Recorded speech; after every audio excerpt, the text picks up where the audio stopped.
Am I audible to you all? Yes, sir. Audible. Yes. So here, this whether the PowerPoint is visible. PowerPoint കാണാൻ പറ്റുന്നുണ്ടോ? Clear ആണ് sir. Thank you.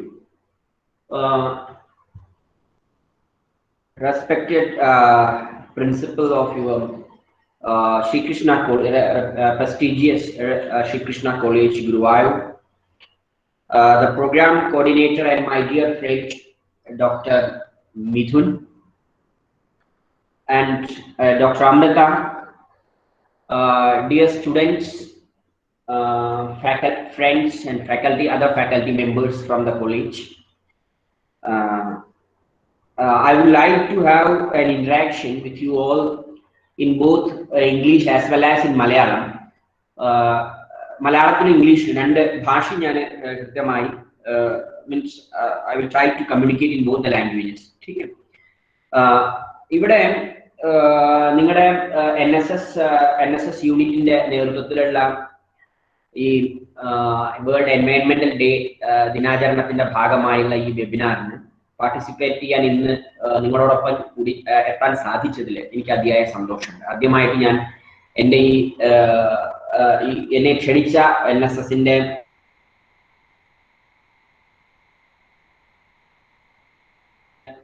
യൂണിറ്റിനെയും അതുപോലെ Sreekrishna college ഗുരുവായൂരെയും ഒരുപാട് എൻ്റെ ഹൃദയത്തിൽ നിന്നുള്ള നന്ദി.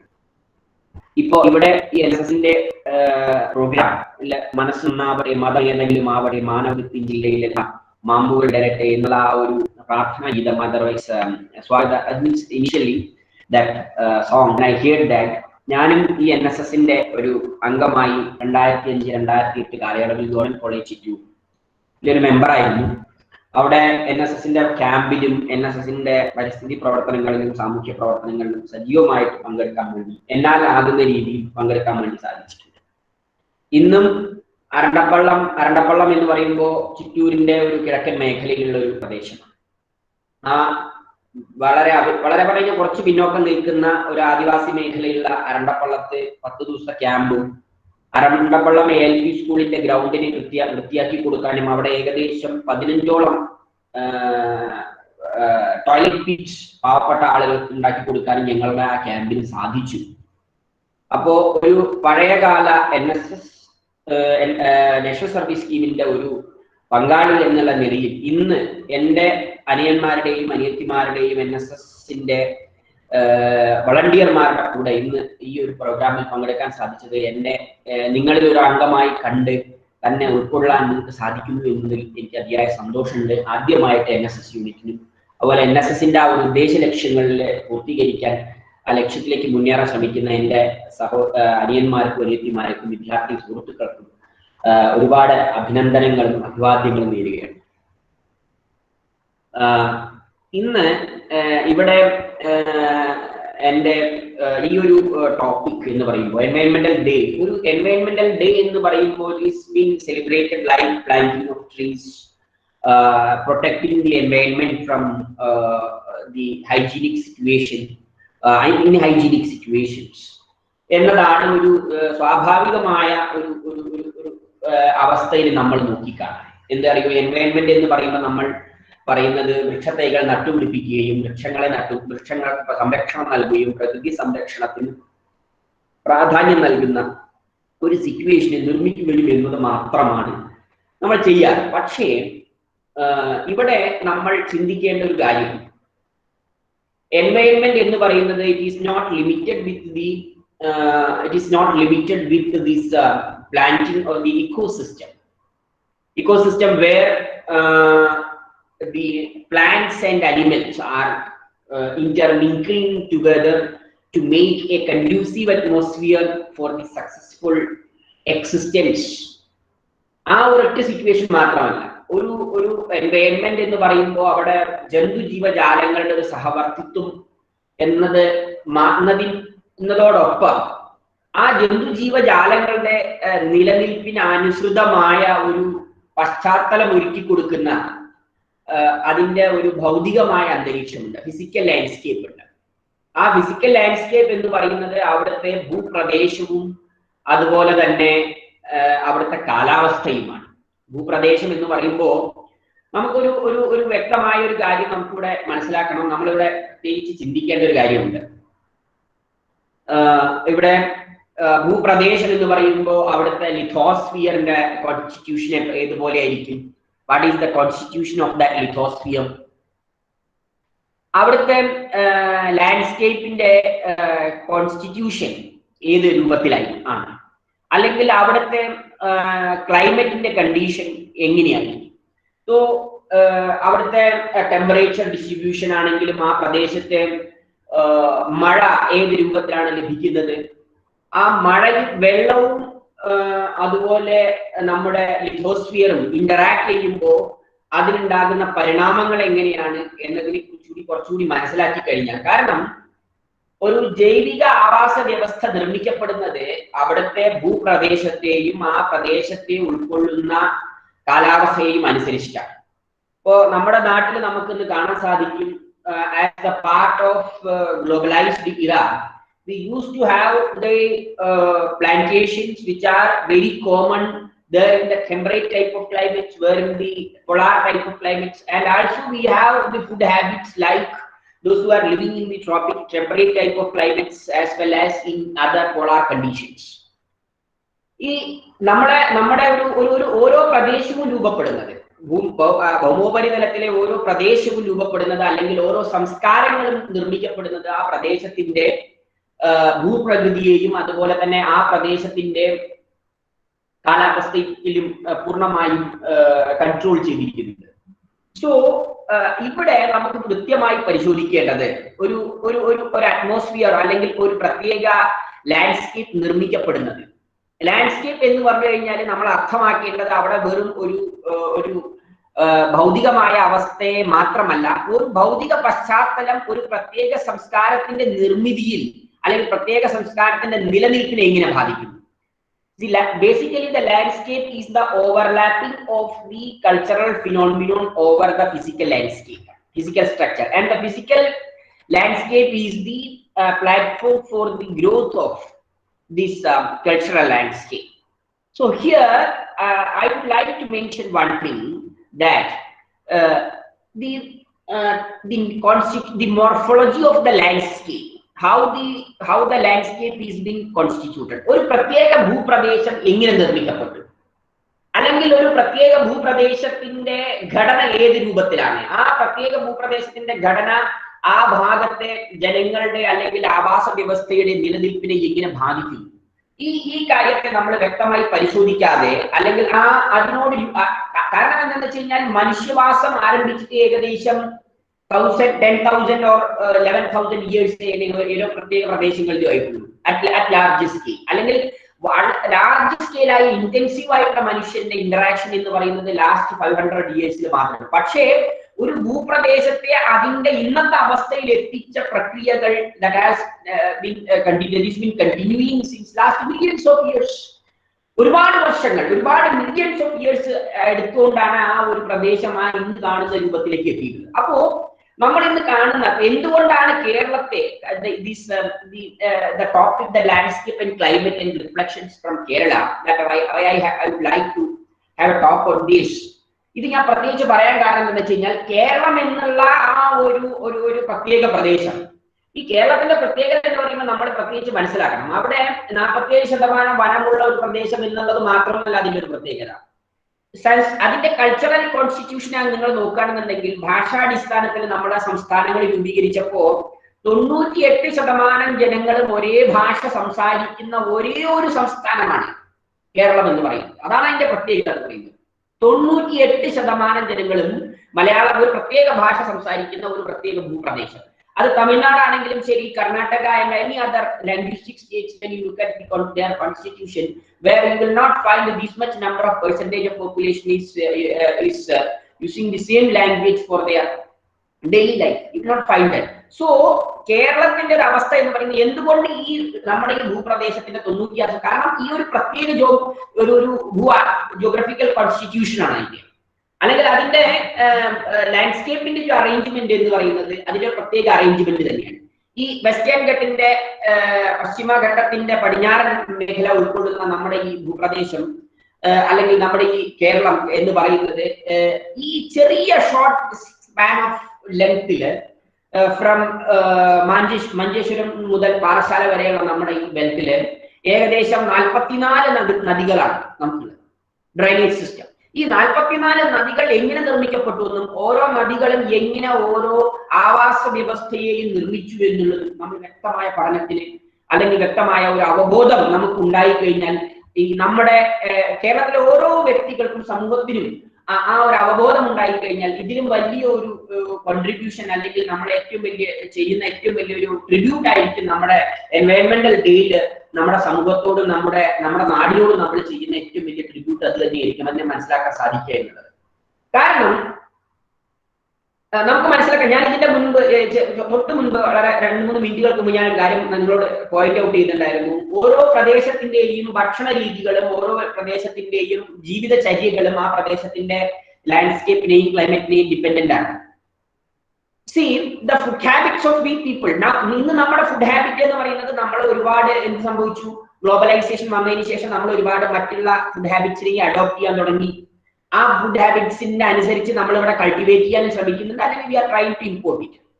പക്ഷേ നമ്മുടെ കാലാവസ്ഥയോടും നമ്മുടെ ബോഡി സ്റ്റേച്ചറിനോടും അതിന് അഡ്ജസ്റ്റ് ചെയ്യുന്ന നമ്മുടെ ബോഡി സ്റ്റേച്ചറിനും അത് ഉപയുക്തമാണ് എന്നൊരു ചോദ്യമുണ്ട്. അത് പല ഘട്ടങ്ങളിലും അത് ഉപയുക്തമല്ല എന്ന് ഒരുപാട് സ്റ്റഡികളും അതുപോലെ ജീവിത അനുഭവങ്ങളും നമ്മുടെ മുന്നിൽ കണ്ടുവന്ന് നിന്നിട്ടുണ്ട്.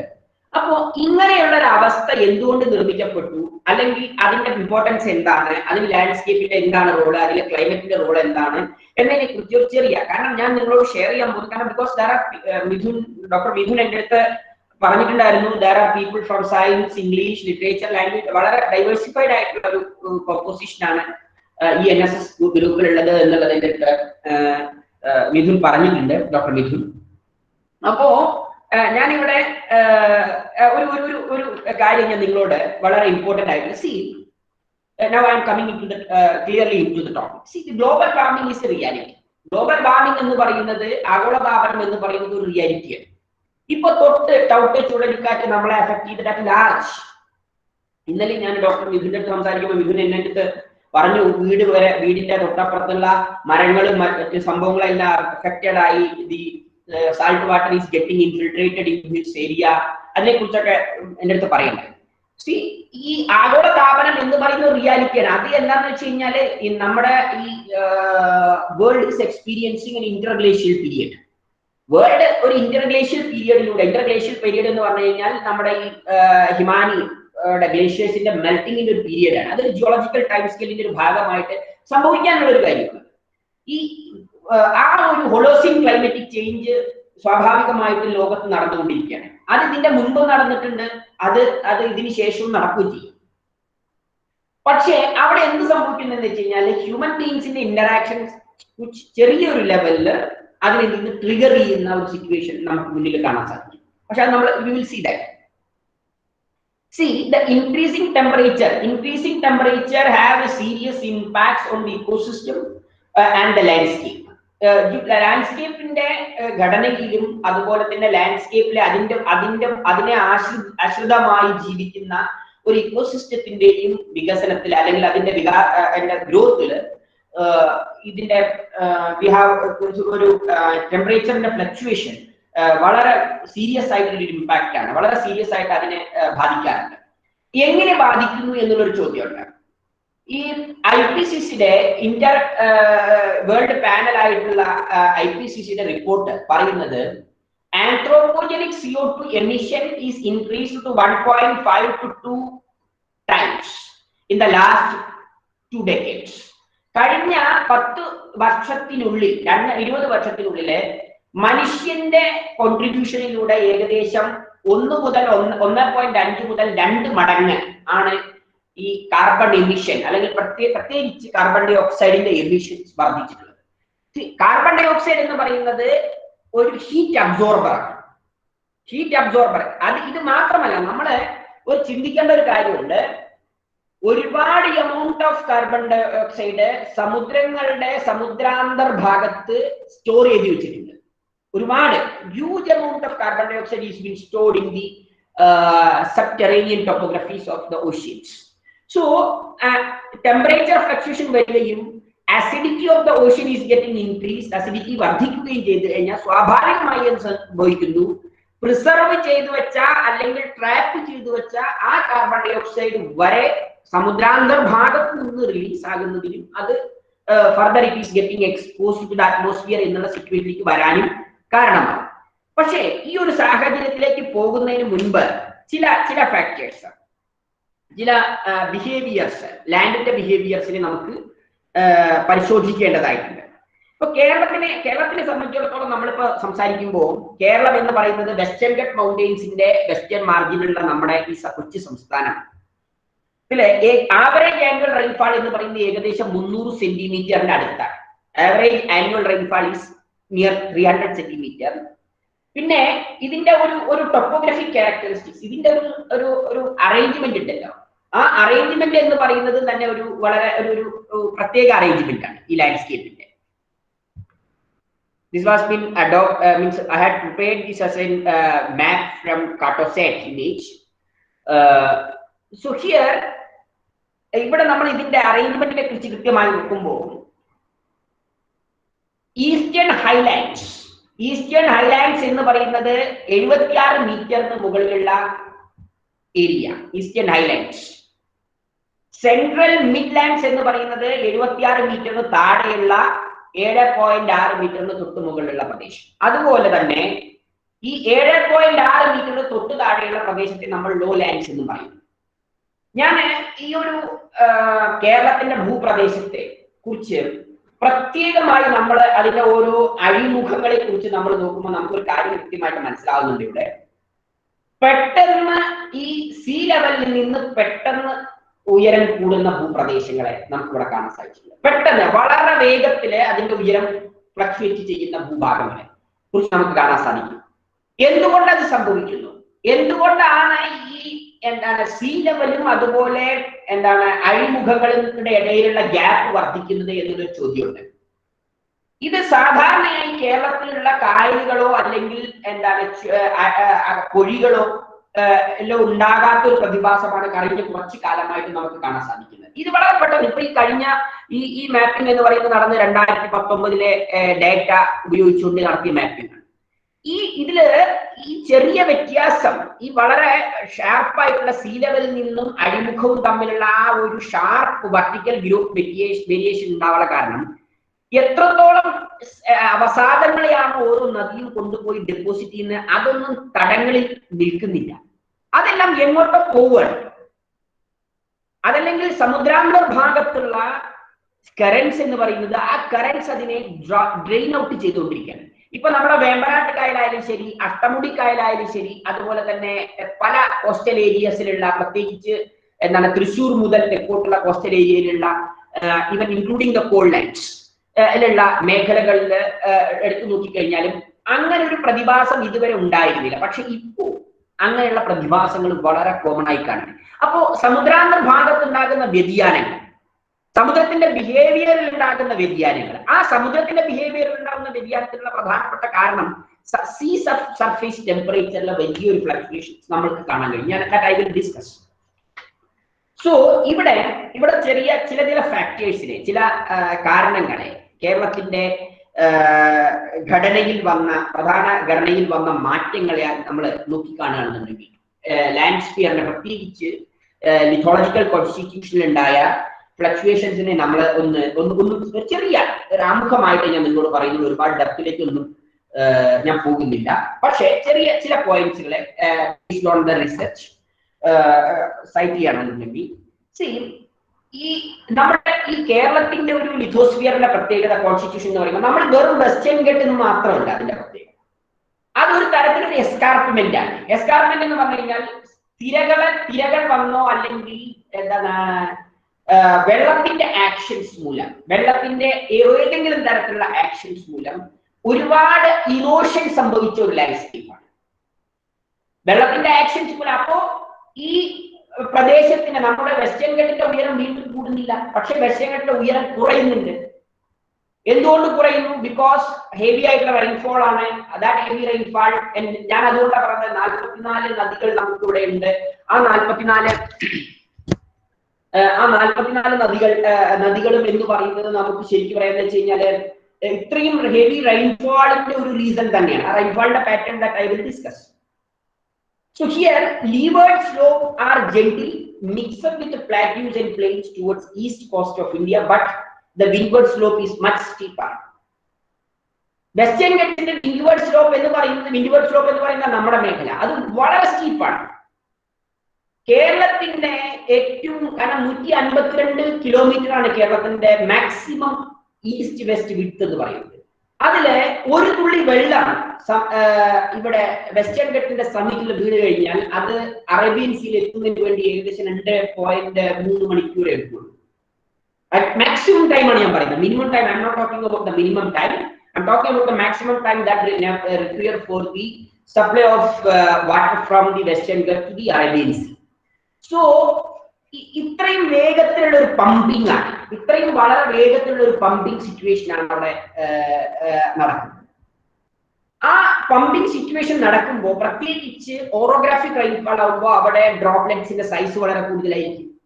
പിന്നെ വേറൊരു പ്രത്യേകത എന്ന് പറയുന്നത് നമ്മുടെ വെസ്റ്റേൺ ഘട്ടിന്റെ ലാൻഡ്സ്കേപ്പ് എന്ന് പറയുന്നത് ക്രട്ടോണിക് ഫോർമേഷൻ കൂടിയാണ്.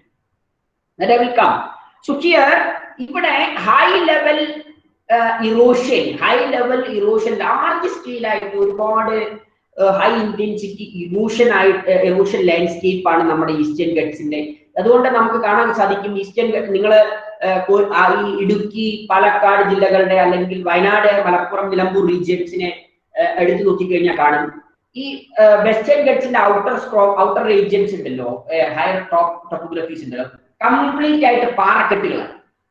ഈ പാറക്കെട്ടുകളായിട്ട് അത് എക്സ്പോസ് ചെയ്യപ്പെട്ടത് എന്തുകൊണ്ടാണെന്ന് വെച്ച് കഴിഞ്ഞാൽ അവിടെ ഒന്നും സോയിൽ മണ്ണിന്റെ നിർമ്മാണം നടന്നു കഴിഞ്ഞാൽ അത് പെട്ടെന്ന് റിമൂവ് ആയി പോവാണ്. അത് നാച്ചുറൽ പ്രോസസ്, അതൊരു നാച്ചുറൽ പ്രോസസ് ആയിട്ട് തന്നെ നടക്കുന്നുണ്ട്. പക്ഷെ അതിന് ഹ്യൂമൻ ആക്ഷൻസ് ഒരുപാട് ട്രിഗർ ചെയ്യുന്നുണ്ട്. ഒരു ലാർജ് സ്കെയിൽ ട്രിഗറിംഗ് ആയിട്ടുള്ള ഒരുപാട് ഫാക്ടേഴ്സ് അതിന്റെ കൂടെയുണ്ട്. സോ ഹിയർ വേറെ ഏറ്റവും ഒരു ഇമ്പോർട്ടന്റ് ആയിട്ടുള്ള ഒരു കാര്യം നമുക്ക് കാണാൻ സാധിക്കുകഴിഞ്ഞാൽ ഇവിടുത്തെ ഒരു ലിത്തോളജിക്കൽ കോൺസ്റ്റിറ്റ്യൂഷനെ കുറച്ചുകൂടെ ഇൻ ഡെപ്തിൽ നമുക്ക് മനസ്സിലാക്കാൻ സാധിച്ചാൽ ഇതിന്റെ ഹ്യൂമിഡ് ആയിട്ടുള്ള ഹിസ്റ്ററിയാണ്, ഹ്യൂമിഡ് ആയിട്ടുള്ള കണ്ടീഷൻസ് ആണ്. ഹ്യൂമിഡ് ക്ലൈമറ്റ് കണ്ടീഷൻ എന്ന് പറഞ്ഞു കഴിഞ്ഞാൽ അറ്റ്മോസ്ഫിയറിൽ എപ്പോഴും വെള്ളത്തിന്റെ സാന്നിധ്യം ഉണ്ടാവും. അറ്റ്മോസ്ഫിയറിൽ വെള്ളത്തിന്റെ സാന്നിധ്യം ഉണ്ടാകുന്നത് എങ്ങനെയാണ് നമ്മുടെ ലാൻഡ്സ്കേപ്പിനെ അഫക്ട് ചെയ്യുന്നത് നമുക്ക് നോക്കാം. എന്തുകൊണ്ടാന്ന് വെച്ച് കഴിഞ്ഞാൽ നമ്മുടെ majority of the western Ghat or Kerala landscape എന്ന് പറയുന്നത് അവിടെ ആഗ്നേയശിലകളും ക്രോട്ടോണിക് ഫോർമേഷൻസും ആണ്. ആഗ്നേയശിലകളുടെ പ്രത്യേകത എന്ന് പറഞ്ഞു കഴിഞ്ഞാൽ ഒരുപാട് മിനറൽ റിച്ച് ആയിട്ടുള്ള മേഖലയാണ്.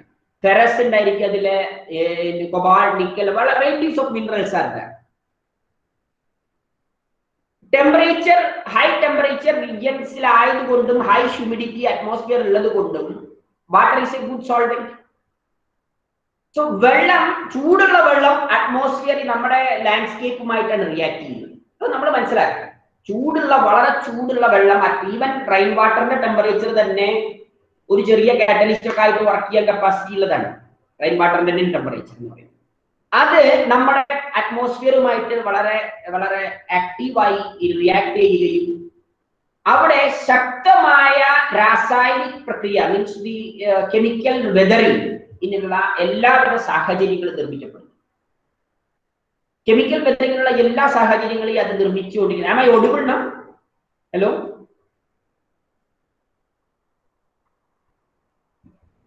Am I audible? Sir, audible ആണ്.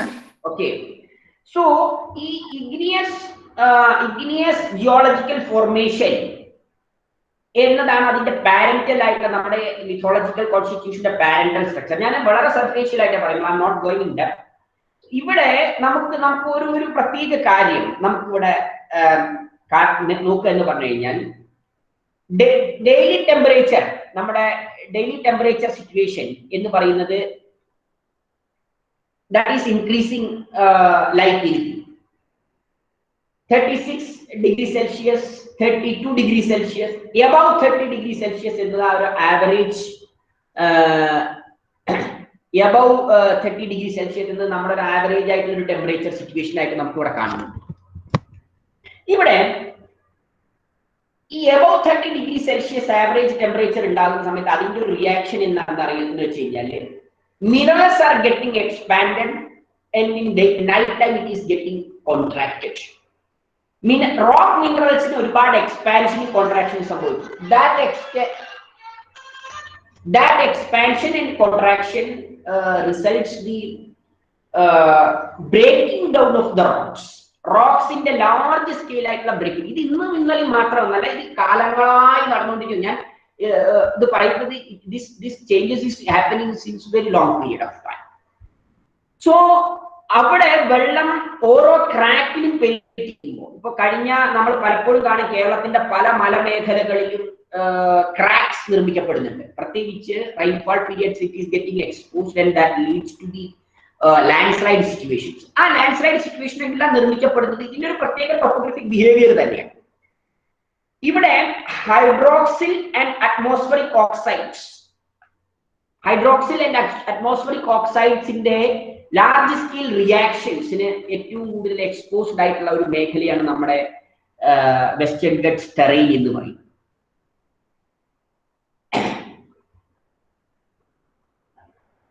ഇരുപത് മുതൽ 300 മീറ്റർ എലിവേഷനിൽ ലാർജ് സ്കെയിൽ ആയിട്ട് നമ്മുടെ ഈ മിഡ്ലാൻഡ്സിനെ എടുത്തു നോക്കിക്കഴിഞ്ഞാല്, കേരളത്തിന്റെ മിഡ്ലാൻഡ്സിനെ എടുത്തു നോക്കിക്കഴിഞ്ഞാൽ 20 മുതൽ 300 മീറ്റർ മീൻ സീ ലെവലിൽ നിന്ന് 20 മുതൽ 300 മീറ്റർ വരെ ഏരിയയിൽ എക്സ്റ്റെൻസീവായിട്ട് ഇറോഷൻ നടന്ന പ്ലനേഷൻ സർഫേസസിനെ നമുക്ക് കാണാൻ സാധിക്കും. കേരളത്തിന്റെ ഒരുപാട് മേഖലയിൽ നമുക്ക് ലാറ്ററൈറ്റ് ഫിഗേഴ്സിനെ നമുക്ക് കാണാൻ സാധിക്കും. എന്തുകൊണ്ടാണ് ഈ ലാറ്ററൈറ്റ് ഉണ്ടായിട്ടുള്ളത് എന്നുള്ളത് നമ്മൾ ചിന്തിച്ചിട്ടുണ്ടോ? ലാർജ് സ്കെയിൽ സോയിൽ ലീച്ചിങ് നടന്നുകൊണ്ടാണ്. ഉപരിതല മണ്ണിന്റെ കംപ്ലീറ്റ് റിമൂവൽ ആണ് നടന്നത്. ചില ഭാഗങ്ങളിൽ റീഗോലിക് ഞാൻ ചില ടെർമിനോളജി എന്നുള്ളത് വെച്ചാൽ it is very difficult to avoid the terminology. റീഗോലിക് എന്ന് പറയുന്നത് ഈ ഒരു റോക്ക് അതിന്റെ ഡീകമ്പോസിഷൻ സംഭവിച്ച് മണ്ണായി തീരുന്നതിന് മുമ്പുള്ള അവസ്ഥ, അതിനെയാണ് ഈ റീഗോലിക് എന്ന് പറയുന്നത്. കേരളത്തിന്റെ ചില ഭാഗങ്ങളിലെ റീഗോലിത്തിന്റെ തിക്നെസ് എന്ന് പറയുന്നത് 100 മീറ്റർ ഒക്കെയാണ് ഉപരിതലത്തിൽ. അപ്പൊ ആ റീഗോലിത്തുകൾ നഷ്ടപ്പെട്ടാൽ, ആ റീഗോലിത്തുകൾക്ക് എന്തെങ്കിലും മാറ്റം സംഭവിച്ചു കഴിഞ്ഞാൽ, ആ റീഗോലിത്തുകൾ നിർമ്മിക്കുന്നതിൽ നമ്മുടെ അവിടുത്തെ ഇക്കോസിസ്റ്റത്തിനൊക്കെ വളരെ പ്രധാനപ്പെട്ടുള്ള, പർട്ടിക്കുലർലി ട്രീസ്, നാച്ചുറൽ ട്രീസ്. ഞാൻ പറയുന്നത് ആർട്ടിഫിഷ്യൽ പ്ലാന്റേഷൻസിന്റെ കാര്യമില്ല, നാച്ചുറലി ഗ്രോൺഡ് ഫ്ലോറ സിസ്റ്റം. ആ ഫ്ലോറ സിസ്റ്റവും അതിന്റെ റീഗോലിത്തിന്റെ പ്രൊട്ടക്ഷന് വളരെ ഒരു പ്രധാനപ്പെട്ട ഒരു റോളാണ് വഹിച്ചത്. ഇതോടൊപ്പം തന്നെ ഒരു പ്രധാനപ്പെട്ട വേറൊരു കാര്യം നമ്മൾ നോക്കേണ്ടത്, അത് ക്ലൈമറ്റിലേക്ക് വരുമ്പോൾ നമുക്ക് ഒന്നുകൂടി പറഞ്ഞു, റെയിൻഫാളിന്റെ ടെൻഡൻസിയിൽ ഒരുപാട് മാറ്റങ്ങൾ സംഭവിച്ചു. പ്രത്യേകിച്ച് 1990-കൾക്ക് ശേഷം വന്ന large scale changes in the tendency of rainfall. നമുക്ക് 2000-ന് ശേഷം ഒരുപാട് ഡ്രൗട്ട് സിറ്റുവേഷൻ ഒക്കെ ഉണ്ടായിട്ടുണ്ട്. അപ്പോൾ ഇങ്ങനെ പല കാര്യങ്ങളും, ഇങ്ങനെ പല നമ്മുടെ വെസ്റ്റേൺ ഗട്ട് സ്ക്രാപ്പിനെ റിട്രീറ്റ് ചെയ്യുന്ന അങ്ങനെ പല പല പല പല റിയാക്ഷൻസും നമ്മുടെ വെസ്റ്റേൺ ഗട്ട് റീജിയൻസിലെ ലാൻഡ്സ്കേപ്പിന്റെ കോൺഫിഗറേഷനിൽ ഒരുപാട് മാറ്റങ്ങൾ കാരണമായിട്ടുണ്ട്. അത് നമ്മൾ കൃത്യമായിട്ട് ഇപ്പൊ ഒരൊറ്റ ഉദാഹരണമായി ഞാൻ നിങ്ങളോട് പറയാം. നമുക്ക് ആലോചിച്ചാൽ നമ്മൾ ചിന്തിക്കപ്പെടേണ്ട ഒരു കാര്യമാണ്. പാലക്കാട് ജില്ലയിലെ ഭവാനി നദിയെ കുറിച്ച് നമുക്ക് എല്ലാവർക്കും അറിയാം. ഭവാനി നദി എന്തുകൊണ്ട് കിഴക്കോട്ട് ഒഴുകുന്നു എന്നുള്ളൊരു ചോദ്യമുണ്ട്. കാരണം എന്തെന്ന് വെച്ചാൽ അതൊരു ലിത്തോളജിക്കൽ ലീനിയേജ് ആണ്. ലിത്തോളജിക്കൽ ലീനിയേജ് പറഞ്ഞാൽ അവിടെ റോക്കിന്റെ ഒരു ഘടനയ്ക്ക് ഒരു പ്രത്യേക ഘടനയില്ല. അത് നേരെ പോയിട്ട് കാവേരിയിലേക്കാണ് ഉപയോഗിക്കുന്നത്. നമ്മുടെ അച്ഛൻ ഈ ഭവാനിയുടെ കണ്ടിന്യൂവേഷൻ കുന്തിപ്പുഴ, അതുപോലെ ഭാരതപ്പുഴ റീജിയൻ, പൊന്നാനി റീജിയനിലോട്ട് അങ്ങനെ എക്സ്റ്റെൻഡ് ചെയ്യപ്പെടുന്നുണ്ട്, അതേ ലീനിയേജ്. ഇത് പിന്നെ ബാക്കി കാണുന്ന എവിടെയെന്ന് അറിയുമോ? മഡഗാസ്കറിലാണ്. അതിന്റെ തിരിച്ചിങ്ങോട്ട് വീണ്ടും ഈ കേരളത്തിലോട്ട് വരുന്നുണ്ട്. എവിടെയാ? അച്ഛൻ കോവിൽ മേഖലയിൽ. ആ ലീനിയേജ് നമുക്ക് അച്ഛൻ കോവിൽ, തേനി റീജിയനിൽ വീണ്ടും നമുക്ക് കാണാൻ വേണ്ടി സാധിക്കും. അപ്പോ കേരളത്തിലെ ഒരു ചെറിയൊരു മാപ്പ് ഞാൻ നിങ്ങൾക്ക് ഇവിടെ കാണിക്കുകയും ചെയ്യാം. നിലമ്പൂർ മേഖലയുടെ അവിടെ നമുക്ക് ലിത്തോളജിക്കലി ഒരുപാട് ബ്രേക്കപ്സ്, എത്രയോ ബ്രേക്കപ്പുകളെയാണ് നമുക്ക് കാണാൻ പറ്റുക. റോക്കിന്റെ ഘടനയിൽ തന്നെ എത്രയോ ബ്രേക്കപ്സ്, ഒരുപാട് ബ്രേക്കപ്സിനെ നമുക്ക് കാണാൻ സാധിക്കും. ആ ബ്രേക്കപ്പുകൾ തന്നെ, ആ ബ്രേക്കപ്പുകളെല്ലാം വെള്ളം ഇറങ്ങിപ്പോവുകയും ആ ബ്രേക്കപ്പുകളെല്ലാം എക്സ്റ്റെൻസീവ് ആയിട്ടുള്ള നാച്ചുറൽ ആയിട്ടുള്ള പ്രിപ്പറേഷൻ, അത് തന്നെ ഒരുപാട് ഡിഫോർമേഷന് നമ്മളെ കാരണമാകുന്നുണ്ട്. ഇങ്ങനെ ഒരു ഒരു ഒരു കാലങ്ങളായ പ്രക്രിയകൾ കൊണ്ട് നിർമ്മിക്കപ്പെട്ട ജിയോളജിക്കൽ ആൻഡ് ജിയോമോർഫിക് പ്രോസസ് കൊണ്ട് നിർമ്മിക്കപ്പെട്ട ഒരു ലാൻഡ്സ്കേപ്പാണ് കേരളത്തിന്റെ എന്ന് പറയുന്നത്. എല്ലാ മേഖലകളും നമ്മളിപ്പോ ലോകത്തിന്റെ ഏത് മേഖല എടുത്ത് നോക്കിക്കഴിഞ്ഞാൽ അങ്ങനെയാണ്. കേരളത്തിലെ particularly in Kerala the situation is like. ഇതോടൊപ്പം നമ്മൾ വേറെ ഒന്ന് കേരളത്തിന്റെ ഒരു ഇമ്പോർട്ടന്റ് ആയിട്ടുള്ള ഒരു ബിഹേവിയർ കൂടി നമ്മൾ നോക്കേണ്ടത് അവിടുത്തെ റൈൻഫാളിന്റെ പാറ്റേൺ, റൈൻഫാൾ അറ്റ്മോസ്ഫിയറിക് ഈവന്റ്സ് ആൻഡ് റൈൻഫാളിന്റെ ഒരു പാറ്റേൺ. കഴിഞ്ഞ 3 വർഷം തുടർച്ചയായിട്ട്, കഴിഞ്ഞ 3 വർഷം പറഞ്ഞാൽ പ്രത്യേകിച്ച് 2017, 2018, 2019, 2020 ചെറിയ അളവിലും, 17, 18, 19, 20 കേരളം അഭിമുഖീകരിച്ച പ്രധാന പ്രശ്നമാണ് മൺസൂണൽ ഫ്ലഡ്സ്. ഈ മൺസൂണൽ ഫ്ലഡ്സ് ഉണ്ടാകാനുള്ള ഒരു പ്രധാനപ്പെട്ട കാരണം എന്ന് പറയുന്നതിന് ഉള്ള ഒരു പ്രധാനപ്പെട്ട, ഞാൻ നേരിട്ട് അതിന്റെ ഇതിലേക്ക് വരികയാണ്. സീ സർഫേസ് ടെമ്പറേച്ചറിൽ വന്ന വലിയൊരു ഫ്ലക്ച്വേഷനാണ്. സീ സർഫേസ് ടെമ്പറേച്ചറിലെ സ്വാഭാവിക ഊഷ്മാവിൽ നിന്നുള്ള ഉയർച്ച. ഇവിടെ നമ്മളൊരു കാര്യം വളരെ വ്യക്തമായി മനസ്സിലാക്കേണ്ടത്, ഓരോ 10 വർഷത്തിലും 0.15%, 5 ഡിഗ്രി സെൽഷ്യസ്, ശതമാനമല്ല ഡിഗ്രി സെൽഷ്യസ് ആണ് സീ സർഫേസ് ടെമ്പറേച്ചറിൽ ഉണ്ടാകുന്ന ഫ്ലക്ച്വേഷൻ. അറേബ്യൻ സീയിലെയും ബേ ഓഫ് ബംഗാളിലും ഉണ്ടാകുന്ന സീ സർഫേസ് ടെമ്പറേച്ചറിൽ 0.15 ഡിഗ്രി സെൽഷ്യസ് ഇൻക്രീസ് ആണ്, ഡെക്കേഡൽ ഇൻക്രീസ് ആണ്. ഈ ഡെക്കേഡൽ ഇൻക്രീസിന്റെ പരിമിത ഫലം എന്താണെന്ന് വെച്ച് കഴിഞ്ഞാല് ഓഷ്യൻ വാട്ടറിൽ ഉണ്ടാകുന്ന തെർമൽ എക്സ്പാൻഷൻ. ഓഷ്യൻ വാട്ടറിന്റെ തെർമൽ എക്സ്പാൻഷൻ ഉണ്ടായി കഴിഞ്ഞാൽ സ്വാഭാവികമായിട്ട് എന്ത് സംഭവിക്കുക, നീരാവിയുടെ അളവ് കൂടും. സ്വാഭാവികമായിട്ട് നീരാവിയുടെ അളവ് കൂടും, അതിന് യാതൊരു സംശയവുമില്ല. അതോടൊപ്പം തന്നെ ആർട്ടിഫിഷ്യലായിട്ട് നിർമ്മിക്കപ്പെടുന്ന നാച്ചുറലി ആയി നിർമ്മിക്കപ്പെടുന്ന ചുഴികൾ, അന്തരീക്ഷ ചുഴികൾ, പ്രത്യേകിച്ച് cyclonic formations in Bay of Bengal, Odisha കോസ്റ്റിൽ നിർമ്മിക്കപ്പെടുന്നു. അവിടെ ഈ ഒഡീസ കോസ്റ്റിലെ ചുഴികൾ നിർമ്മിക്കപ്പെട്ടു കഴിഞ്ഞാൽ ഏറ്റവും വലിയ പ്രശ്നം കേരളത്തിന്. കാരണം കേരളത്തിന്റെ തീരങ്ങളിൽ ശക്തിയായി മഴ പെയ്യും. കേരള തീരങ്ങളില് അതിശക്തമായ മഴയ്ക്കാണ് ഇത് കാരണം. കാരണം എന്ന് വെച്ച് കഴിഞ്ഞാൽ വിൻഡിനെ മൊത്തമായിട്ട് എന്ത് വലിച്ചുകൊണ്ട് പോവുക ചെയ്യുക ആ പ്രത്യേക ഡയറക്ഷനിൽ. അവിടെ ആ ഒരു സിറ്റുവേഷനിലുള്ള ടോപ്പോഗ്രഫീസിനെ നമ്മൾ സാറ്റലൈറ്റ് ഇമേജസിനെല്ലാം നമ്മൾ നോക്കിക്കഴിഞ്ഞാൽ നമുക്ക് അതിനെക്കുറിച്ച് കൃത്യമായിട്ട് നമുക്ക് കാണാൻ കഴിയും. ഇവിടെ ഒരു ഒരു ഒരു പ്രത്യേക ഒരു സ്വഭാവം നമ്മുടെ ബേ ഓഫ് ബംഗാൾ ഡിപ്രഷൻസിന്റെയും അതുപോലെ നമ്മുടെ ഈ ഡയറക്ഷൻ ഓഫ് വിൻഡിന്റെയും ക്ലൗഡ് ഫോർമേഷനൊക്കെ നോക്കിക്കഴിഞ്ഞാൽ നമുക്കൊരു കാര്യം ഇവിടെ നോക്കാൻ വേണ്ടി സാധിക്കും. കേരളത്തിലുള്ള സ്വാഭാവികമായ ക്ലൗഡ്സിന്റെ ഉയരം 7 കിലോമീറ്റർ. ഷാലോ ക്ലൗഡ്സ് എന്ന് പറയുന്നത് 7 കിലോമീറ്റർ ആണ്. പക്ഷേ കഴിഞ്ഞ കുറച്ച് കാലങ്ങളായി, പ്രത്യേകിച്ച് ജൂലൈ, ആഗസ്റ്റ് മാസങ്ങളിലൊക്കെ എന്ത് സംഭവിക്കുന്നത് വെച്ച് കഴിഞ്ഞാൽ ആ ഷാലോ ക്ലൗഡ്സിന്റെ ഇന്റൻസിറ്റി വളരെ കൂടുതലാണ്. പ്രത്യേകിച്ച് അന്തരീക്ഷ ചുഴികൾ രൂപപ്പെടുമ്പോൾ അവിടെ എന്ത് സംഭവിക്കുന്നു വെച്ച് കഴിഞ്ഞാൽ അവിടെ ലാർജ് സ്കെയിലായി ഷാലോ ക്ലൗഡ്സ് ഉണ്ടാകുകയും അത് പശ്ചിമഘട്ടത്തിന്റെ മലനിരകളിൽ തട്ടി കേരളത്തിൽ ഹെവി ഡൗൺഫോളിന് കാരണമാണ്. കാരണം കേരളത്തിന്റെ അന്തരീക്ഷ ഉപരിതലം, അന്തരീക്ഷത്തിന്റെ താഴ്ഭാഗവും ഭൗമോപരിതലവും ചേർന്ന് നിൽക്കുന്ന ഭാഗത്ത് ആൾറെഡി മോയ്സ്ചർ കണ്ടന്റ് വളരെ കൂടുതലായിരിക്കും ആ സമയത്ത്. അതോടൊപ്പം അന്തരീക്ഷത്തിലും മോയ്സ്ചർ കണ്ടന്റ് കൂടുകയാണെങ്കിൽ പെട്ടെന്ന് സാച്ചുറേഷൻ പോയിന്റിലേക്ക് എത്തുകയും അതിശക്തമായ മഴയ്ക്ക് കേരളത്തിൽ കാരണമാകുകയും ചെയ്യുന്ന എക്സ്ട്രീം റെയിൻഫാൾ ഈവന്റ്സിന് കാരണമാകുകയും ചെയ്യാണ്. Offshore convective developments and orographic feature. Offshore റീജിയൻസിലെ കൺവെക്റ്റീവ് മൂവ്മെന്റ്സ് നിങ്ങൾക്ക് അറിയാം. And orographic tendency of rainfall means orographic situations are directly linked with the heavy monsoonal rainfalls in Kerala.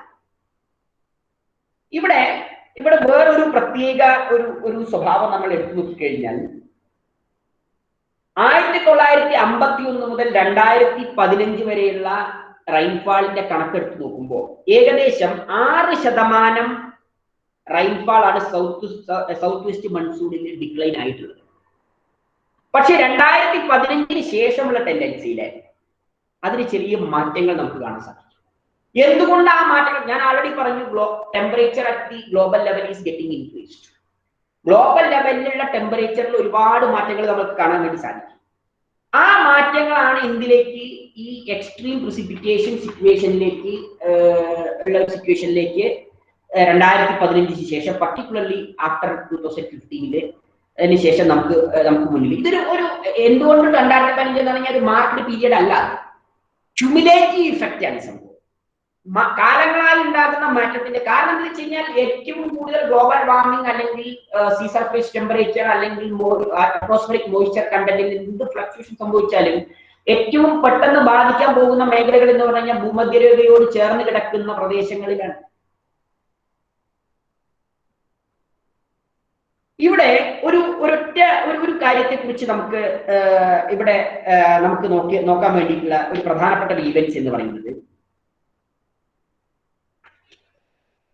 2018 ഉണ്ടായിരുന്ന കേരളത്തിലെ extreme rainfall situation. Extreme rainfall situation എന്ന് പറഞ്ഞു കഴിഞ്ഞാൽ അതിന്റെ ഒരു ഇന്റൻസിറ്റി നമുക്ക് എത്രത്തോളം അതിന്റെ ഇന്റൻസിറ്റി ഉണ്ട് എന്ന് നമുക്ക് ഒരൊറ്റ ദിവസത്തെ റെയിൻഫാളിന്റെ ഒരു ഇന്റൻസിറ്റി നോക്കിക്കഴിഞ്ഞാൽ കാണാൻ സാധിക്കും. കേരളത്തിലെ കിഴക്കൻ മേഖലകളിൽ Nilambur, Mananthavady,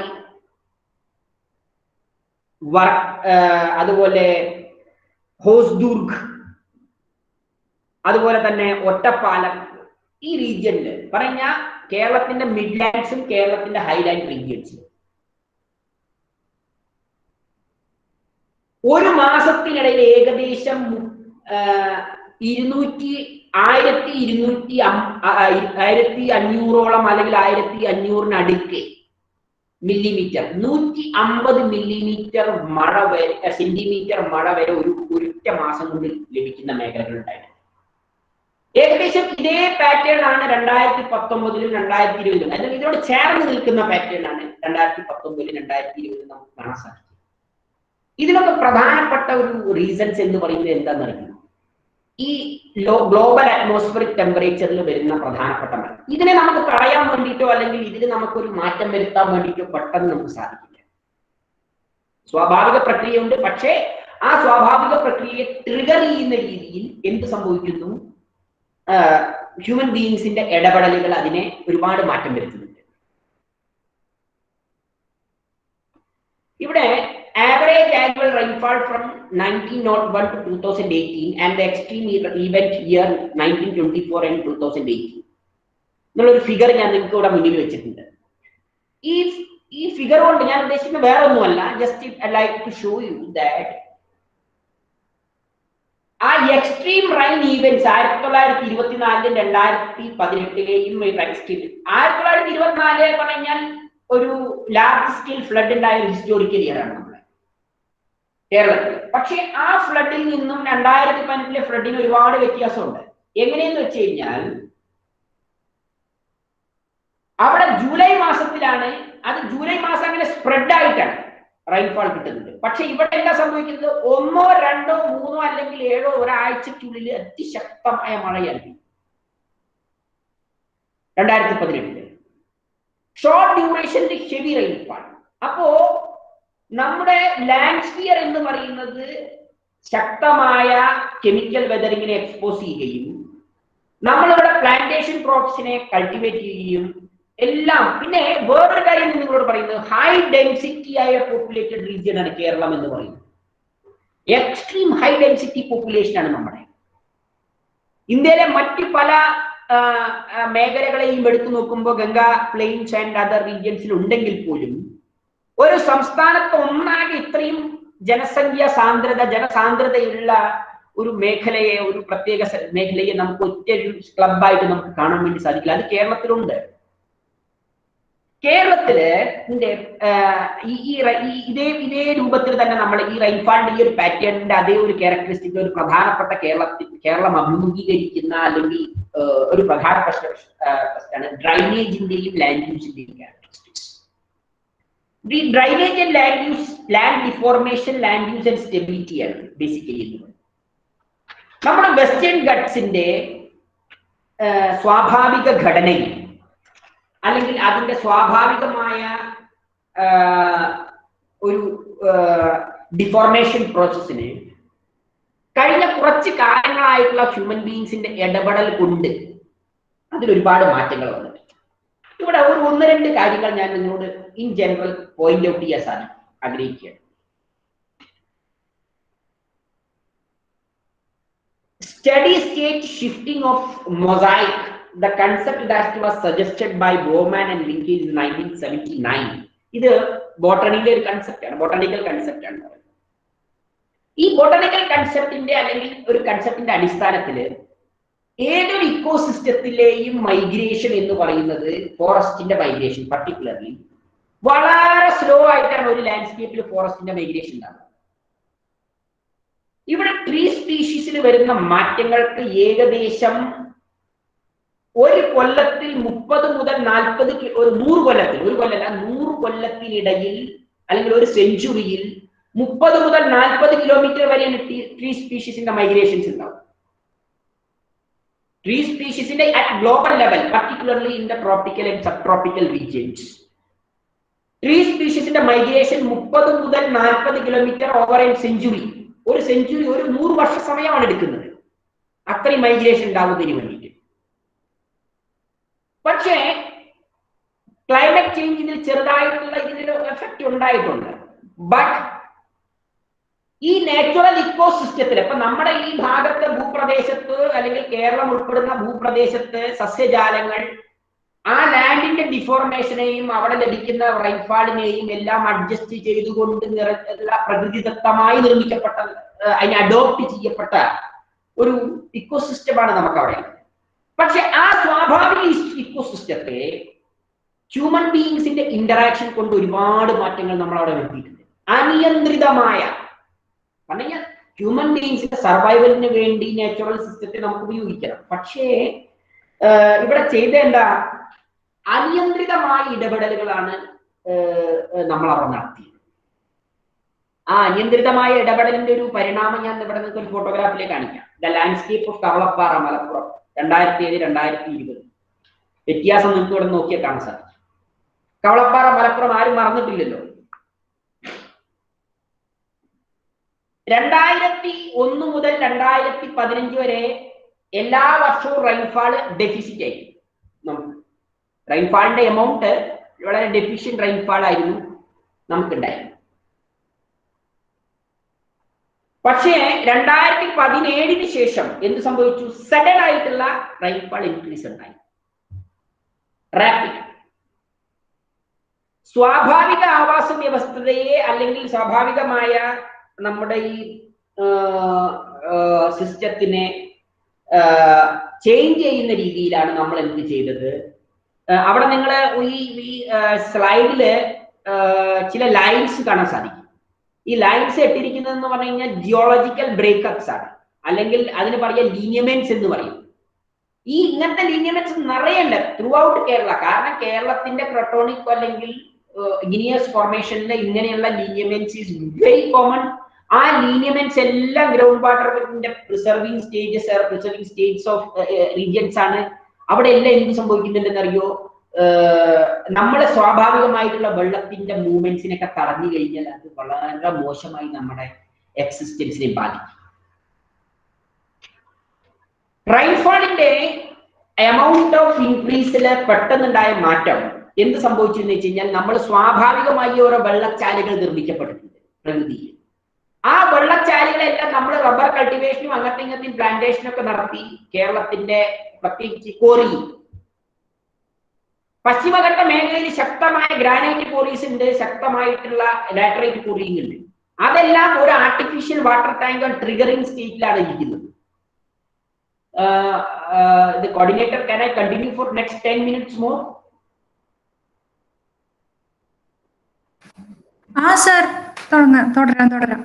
Yes, just I will take 10 minutes more, less than 10 minutes I will complete within that. So ഇവിടെ എന്താണ് സംഭവിക്കുന്നത് വെച്ച് കഴിഞ്ഞാൽ നമ്മുടെ ഈ ലാൻഡ് യൂട്ടിലൈസേഷനിൽ വന്ന മാറ്റം, ഭൂവിനിയോഗത്തിൽ വന്നിട്ടുള്ള ഒരു മാറ്റം, ലാർജ് സ്കെയിൽ ആയിട്ടുള്ള ഭൂവിനിയോഗത്തിൽ ട്രഡീഷണൽ ക്രോപ്പിങ്ങിനെല്ലാം, ട്രഡീഷണൽ ആയിട്ടുള്ള പ്ലാന്റേഷനെല്ലാം, സോറി ക്രോപ്പിങ്ങിനെല്ലാം മാറ്റിവെച്ചുകൊണ്ട് എക്സ്പ്ലോയിറ്റേറ്റീവ് ബിഹേവിയർ നമ്മൾ അഡോപ്റ്റ് ചെയ്തു. പശ്ചിമഘട്ടത്തിന്റെ മേഖല മൊത്തം നമ്മൾ കാർന്ന് തിന്നുന്ന രീതിയിൽ എത്രയോ ക്വാറികളാണ് പ്രവർത്തനം. ഈ ലാൻഡ് സ്ലൈഡ് വരുമ്പോൾ നമ്മൾ അതിനൊക്കെ നിർത്തും, പിന്നെ വീണ്ടും എഗെയിൻ ഗെറ്റ് ആക്ടിവേറ്റഡ്. ആ ക്വാറികളെല്ലാം എന്താണ് ചെയ്യുന്നത് വെച്ച് കഴിഞ്ഞാല് ഈ ലാൻഡിന്റെ ഡിഫോർമേഷൻ പ്രോസസ്സിനെ എക്സിലറേറ്റ് ചെയ്യുകയാണ്. ലാർജ് സ്കെയിൽ എക്സിലറേഷൻ ആണ് സംഭവിക്കുന്നത്. ആ ലാർജ് സ്കെയിൽ എക്സിലറേഷൻ സംഭവിക്കുമ്പോൾ then what is the result? The land is getting collapsed. Land collapse ആവുന്നു. Rubber cultivation. Rubber cultivation is a very one of the what I said that make a vulnerable situation in the margins of the Western Ghats. Rubber cultivation പ്രത്യേകത എന്ന് പറയുന്നത് അതൊരു contour farming ആണ്. Contour farming എന്ന് വെച്ചാൽ ഇൻഫിൽട്രേഷന്റെ അളവ് കൂടും, പ്രകൃതിദത്തമായ നീർച്ചാലുകൾ നഷ്ടപ്പെടും, വെള്ളം ചില മേഖലകൾ കെട്ടിപ്പൊക്കപ്പെടും, അവിടെ നമുക്ക് ലാൻഡ് ബ്ലാസ്റ്റിംഗ് ആണ് ഉണ്ടാകുന്നത്.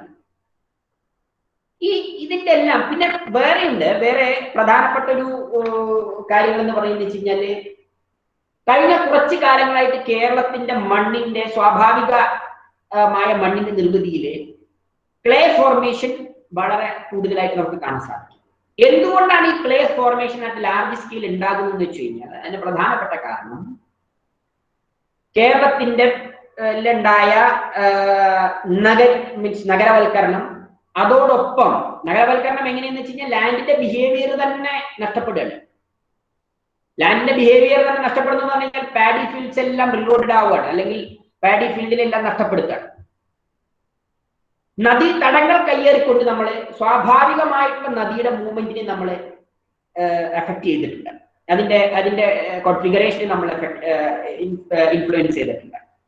ഇവിടെ നമുക്കൊരു പ്രത്യേക soil piping like situation is been getting created over this area. Soil pipe പറഞ്ഞ ഓരോ കിണറുകൾ നഷ്ടപ്പെടുന്നത്. എന്തുകൊണ്ടാണ് ഈ സ്വാഭാവികമായ കിണറുകൾ നഷ്ടപ്പെടുന്നത് എന്നുള്ളത് ശ്രദ്ധിച്ചിട്ടുണ്ടോ? അവിടെ സംഭവിക്കുന്ന ക്ലേ ഫോർമേഷൻ ഉണ്ടാവുകയും ആർട്ടിഫിഷ്യൽ ആയിട്ട് ഇൻഫിൽട്രേഷൻ ഉണ്ടായിട്ടുണ്ടാവും. ആർട്ടിഫിഷ്യലായ ഇൻഫിൽട്രേഷൻ എന്ത് സംഭവിക്കും? 1 വർഷം 2 വർഷം 5-6 വർഷം കഴിയുമ്പോൾ പെട്ടെന്ന് ക്ലേ ഫോർമേഷൻസ് അക്യുമുലേറ്റ് ചെയ്യാണ്. ആ ക്ലേ ഫോർമേഷൻ ആണ് എന്ത് സംഭവിക്കുന്നത് വെച്ചാൽ ഒരു പ്രത്യേക മേഖലയിലെ ഡിപ്രഷനെ ഫില്ലപ്പ് ചെയ്യും.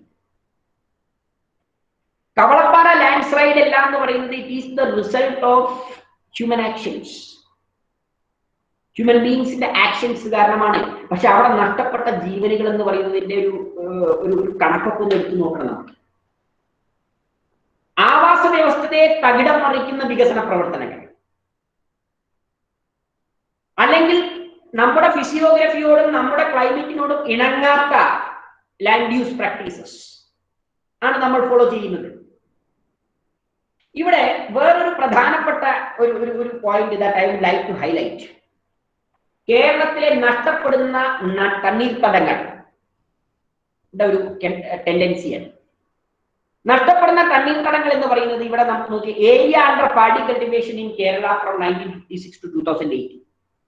കേരളത്തിലെ 75% പാഡി ലാൻഡ്സ്, 74.75% പാഡി ലാൻഡ്സ് ആണ് നമുക്ക് നഷ്ടപ്പെട്ടുള്ളത് 1956 മുതൽ. അത് 1971 മുതലാണ്, പ്രത്യേകിച്ച് 70-71 ശേഷമാണ് ഏകദേശം 74%-ലധികം പാഡി ലാൻഡ്സ് ഉണ്ട്. ഈ പാഡി ലാൻഡ്സിന്റെ പ്രത്യേകത എന്താ?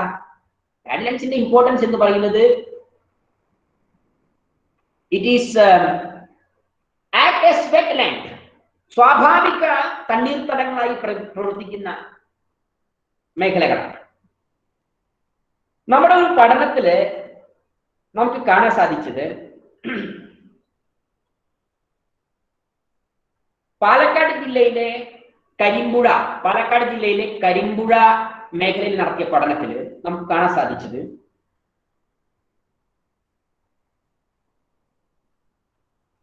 a single plant can infiltrate, paddy plant can infiltrate 23.8 liters in a cropping season. A single paddy crop, single plant can infiltrate 23.8 liters of water, and it means that a hectare of paddy land can infiltrate 65,000 liter. 65,000 liter water infiltrate ചെയ്യാൻ സഹായിക്കും per day. ഒരു ഹെക്ടയർ land എന്ന് പറയും നമുക്ക്. ഇതാണ് അതിന്റെ ഒരു. പക്ഷെ നമ്മുടെ പാഡി ലാൻഡ്സിൽ വരുന്ന ഡിക്ലൈൻ, ഈ മഴ എന്ന് പറയുന്നത് ഇത്രയും എമൗണ്ട് ഓഫ് മഴ അല്ലെങ്കിൽ near about this much amount of rainfall എന്ന് നമുക്ക് പല ഘട്ടങ്ങളിൽ ലഭിച്ചിട്ടുണ്ട്. പക്ഷേ അന്നൊന്നും അതൊരു ഫ്ലഡിലേക്ക് പോവാതിരിക്കാനുള്ള ഒരു കാരണം എന്ന് പറയുന്നത് അന്നെല്ലാം നമുക്ക് പാഡി ലാൻഡ്സ് സഫീഷ്യന്റ് ആയിരുന്നു. ആ പാഡി ലാൻഡ്സിൽ എക്സസ് ആയ വാട്ടറുകൾ കൺസ്യൂം ചെയ്യപ്പെടുകയാണ്. പക്ഷെ ഇന്ന് എന്ത് സംഭവിക്കുന്നു എന്ന് വെച്ച് കഴിഞ്ഞാൽ ആ എക്സസ് ആയ പാഡി വാട്ടറിനെ കൺസ്യൂം ചെയ്യാൻ there is no paddy lands, so then it is getting discharged into the near water bodies. അങ്ങനെ അത് നദികളിലേക്ക് എത്തുകയും നദീതടങ്ങളിൽ പ്രത്യേകിച്ച് ലോ ലയിങ് ഏരിയാസിലെ പ്രത്യേകിച്ച് വേലിയേറ്റം കൂടി വരുമ്പോൾ അതുകൂടെ പ്രത്യേകിച്ച് ശ്രദ്ധിക്കണം. തൃശൂർ ജില്ല മുതൽ തെക്കോട്ടുള്ള തീരപ്രദേശങ്ങളിലെ ശക്തമായ കടലാക്രമണവും അതുപോലെ തന്നെ ഫ്ലഡിങ്ങിനുള്ള പ്രധാനപ്പെട്ട ഒരു കാരണമായി കാണുന്നത് സമുദ്രതടത്തിൽ വരുന്ന ഉയരം കൂടുതലും, സമുദ്രതടത്തിന്റെ അല്ലെങ്കിൽ സമുദ്ര നിലവാരത്തിന്റെ ഉയരം കൂടുതലും അതോടൊപ്പം വേലിയേറ്റം നടക്കുമ്പോൾ ഫ്ലഡിങ്ങിനോടൊപ്പം വേലിയേറ്റത്തിനുള്ള സാധ്യതകളുണ്ടല്ലോ, അവിടെ ഫ്ലഡിന്റെ ഇന്റൻസിറ്റി കൂടുതലാണ്. സ്വാഭാവികമായുള്ള ഭൂപ്രകൃതിയെയും ക്ലൈമറ്റിനെയും നോക്കാതെയുള്ള നമ്മുടെ വികസന പ്രവർത്തനങ്ങൾ, നമ്മുടെ നാട്ടിൽ നടക്കുന്ന വികസന പ്രവർത്തനങ്ങൾ, എക്സ്പ്ലോയിറ്റേറ്റീവ് ബിഹേവിയർ ഒരു വളരെ മോശമായ അവസ്ഥയിലേക്ക് നമ്മുടെ നാടിനെ കൊണ്ടുചെന്നെത്തിക്കുന്ന ഒരു സിറ്റുവേഷനാണ് നമുക്കിവിടെ കാണാൻ സാധിക്കുക. പിന്നെ ഇവിടെ ഈ ക്ലൈമറ്റ് ചേഞ്ചിന്റെ ഏറ്റവും വലിയ വേറൊരു കാര്യം എന്ന് പറയുന്നത് ഈ ക്ലൈമറ്റ് ചേഞ്ച് നടക്കുന്നു, ക്ലൈമറ്റിലെ ഫ്ലക്ച്വേഷൻസ് ഉണ്ട് എന്നെല്ലാം നമ്മൾ പറയുന്നുണ്ട്. പക്ഷേ ഇതിന്റെ ഏറ്റവും വലിയ ഒരു നെഗറ്റീവ് ഇഫക്റ്റ് അനുഭവിക്കുന്നത് സാമ്പത്തികമായി പിന്നോട്ട് നിൽക്കുന്ന ജനവിഭാഗമാണ്. Marginalized sections in the society is largely affected by the effects of climate change.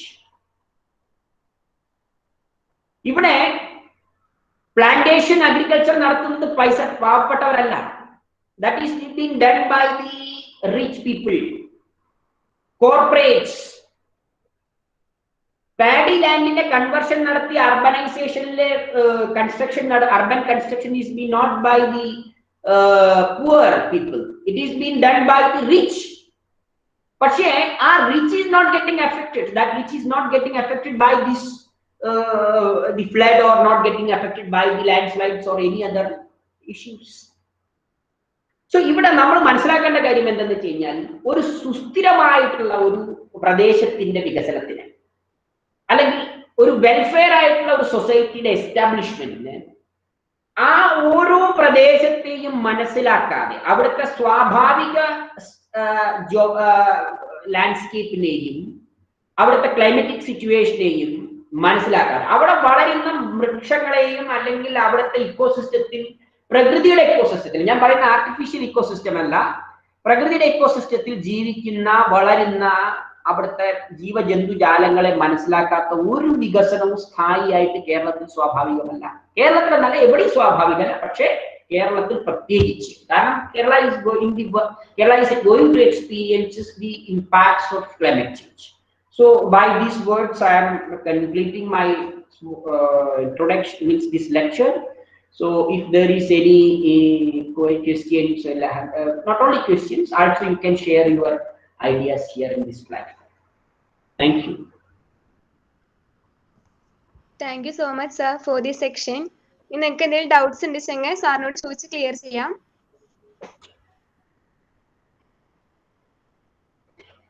Comments also is invited. Good morning, sir. Sir, ഇപ്പോൾ സോയിൽ പൈപ്പിങ്ങിനെ കുറിച്ച് പറഞ്ഞു. Yes. പറയൂ. സോയിൽ പൈപ്പിംഗ് നമുക്ക് ഏതൊക്കെ തരത്തിൽ റെഡ്യൂസ് ചെയ്യാൻ പറ്റുമോ? ഏതെങ്കിലും തരത്തിൽ സോയിൽ പൈപ്പിംഗ് എന്ന് പറയുന്നതിന്റെ കാരണം തന്നെ ലാൻഡ് യൂസസിൽ വന്നൊരു മെയിൻ ചേഞ്ചസ് ഉണ്ടായത്. ലാൻഡ് യൂസ് പറഞ്ഞാൽ നമ്മളെ സ്വാഭാവികമായുള്ള കൃഷി രീതികളിലും നിലത്തെ മണ്ണിലെ ഉപയോഗ രീതിയിലും വന്നൊരു മാറ്റം കൊണ്ടുണ്ടാകുന്നത്.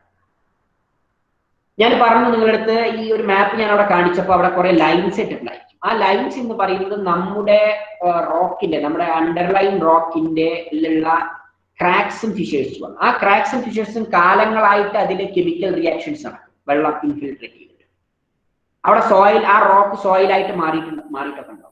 പക്ഷെ എന്താ സംഭവിച്ചാൽ അതിന്റെ മുകൾ ഭാഗത്ത് മനുഷ്യൻ അറിയാതെ, അതിന്റെ മുകളിൽ നദിയൊക്കെ ഉണ്ടാവും, ചെറിയ ചെറിയ സ്ട്രീംസ് ഒക്കെ ഡെവലപ്പ് ചെയ്തിട്ടുണ്ടാവും. പക്ഷെ നമ്മൾ എന്ത് ചെയ്യും, നമ്മുടെ സ്വാഭാവികമായുള്ള കൃഷി കാര്യങ്ങളിൽ എന്ത് ചെയ്യുന്ന വെച്ചാൽ ആ സ്ട്രീമൊക്കെ ഫില്ലായിട്ടുണ്ടാവും. ആ സ്ട്രീം ഫില്ലാകുമ്പോൾ അവിടെ വെള്ളം കൂടുതലായി അക്യുമുലേറ്റ് ചെയ്യുകയും അവിടുത്തെ ആ ഡിഫോർമേഷൻ പ്രോസസ്സിനെ വീണ്ടും എക്സിലറേറ്റ് ചെയ്യുന്ന ഒരു സിറ്റുവേഷൻ ഉണ്ടാവും. അങ്ങനെയാണ് ഈ സോയിൽ പൈപ്പിംഗ് ഉണ്ടാവുന്നത്. അപ്പോ നമ്മൾ ചെയ്യേണ്ട ഒരു പ്രധാനപ്പെട്ട കാരണം, പ്രകൃതിദത്തമായ ഉണ്ടായ സ്വാഭാവിക നീർച്ചാലുകളുടെ ഘടനയെ ഒരിക്കലും നമ്മൾ എന്ത് ചെയ്യരുത്, ഡിഫോം ചെയ്യരുത്, അതിൽ മാറ്റം വരുത്താൻ പാടില്ല. അങ്ങനെ ചെയ്താൽ ഒരു പരിധി വരെ നമുക്ക് എന്ത് ചെയ്യാൻ സാധിക്കും, നമ്മുടെ നാടിനെ ഇങ്ങനെയുള്ള ഹസാർഡ്സിൽ നിന്ന് രക്ഷിക്കും, പ്രത്യേകിച്ച് soil piping issues. Okay, sir. Thank you And for landslides. Yes. Shafina.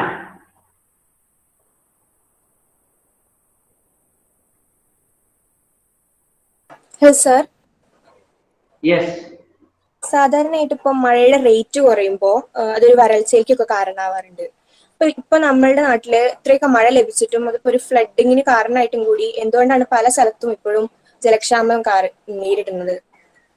അതിന് നമ്മള് ഒരു കാര്യം ഞാൻ നിങ്ങൾക്ക് പറഞ്ഞിട്ടുണ്ടായിരുന്നു സംസാരിക്കുമ്പോൾ ഇൻ മൈ ലെക്ചർ, ദാറ്റ് നമ്മുടെ ഈ മഴയുടെ എമൗണ്ട് എത്ര ദിവസം കൊണ്ടാണ് നമുക്ക് ഈ മഴ കിട്ടുന്നത് എന്ന് നമ്മൾ പഠിച്ചു.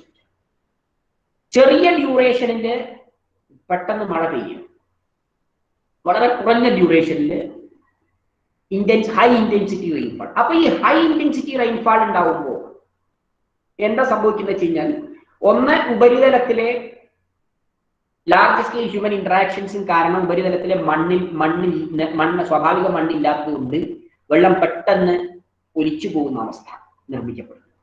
രണ്ട്, സ്വാഭാവികമായുള്ള ആവാസ വ്യവസ്ഥ നഷ്ടപ്പെട്ടത് കാരണം കൂടുതൽ നേരം വെള്ളത്തിന് അവിടെ സർഫേസിൽ നിൽക്കാൻ സാധിക്കുന്നില്ല, ഇൻഫിൽട്രേഷൻ സംഭവിക്കുന്നില്ല. നാല്, നമ്മുടെ പാഡി ലാൻഡ്സിനെ നമ്മൾ നഷ്ടപ്പെടുത്തി തണ്ണീർത്തടങ്ങളെ പൂർണ്ണമായി ഇല്ലാണ്ടേക്കാണ്.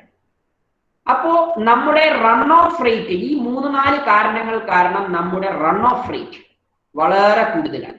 അതുകൊണ്ടാണ് ഇത്രയും ഹെവി റെയിൻഫാൾ ഉണ്ടായിട്ടും റെയിൻഫാൾ നോൺ റെയിനി സീസണിൽ നമുക്ക് drought like or water scarcity like situation ഉണ്ടാവാൻ പാടില്ല.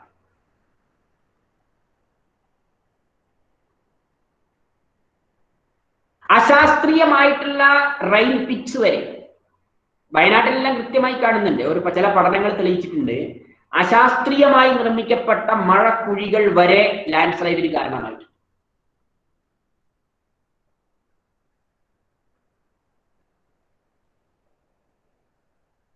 യെസ്. Hello sir. യെസ്. ഇപ്പൊ നമ്മള് ഇപ്പോ ടോട്ട ചുഴലിക്കാറ്റ് വന്നപ്പോഴും ഒക്കെ നമ്മൾ കണ്ടതാണ് തീരദേശ മേഖലയിലുള്ള ആൾക്കാർ ഭയങ്കരമായിട്ട് ബുദ്ധിമുട്ടണത്.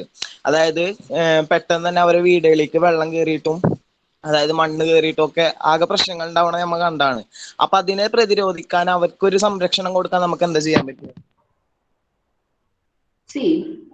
ഈ പുലിമുട്ട് അങ്ങനെയുള്ള കാര്യങ്ങൾ നമ്മൾ നിർമ്മിക്കുന്ന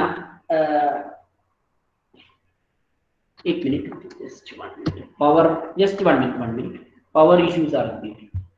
Okay sir.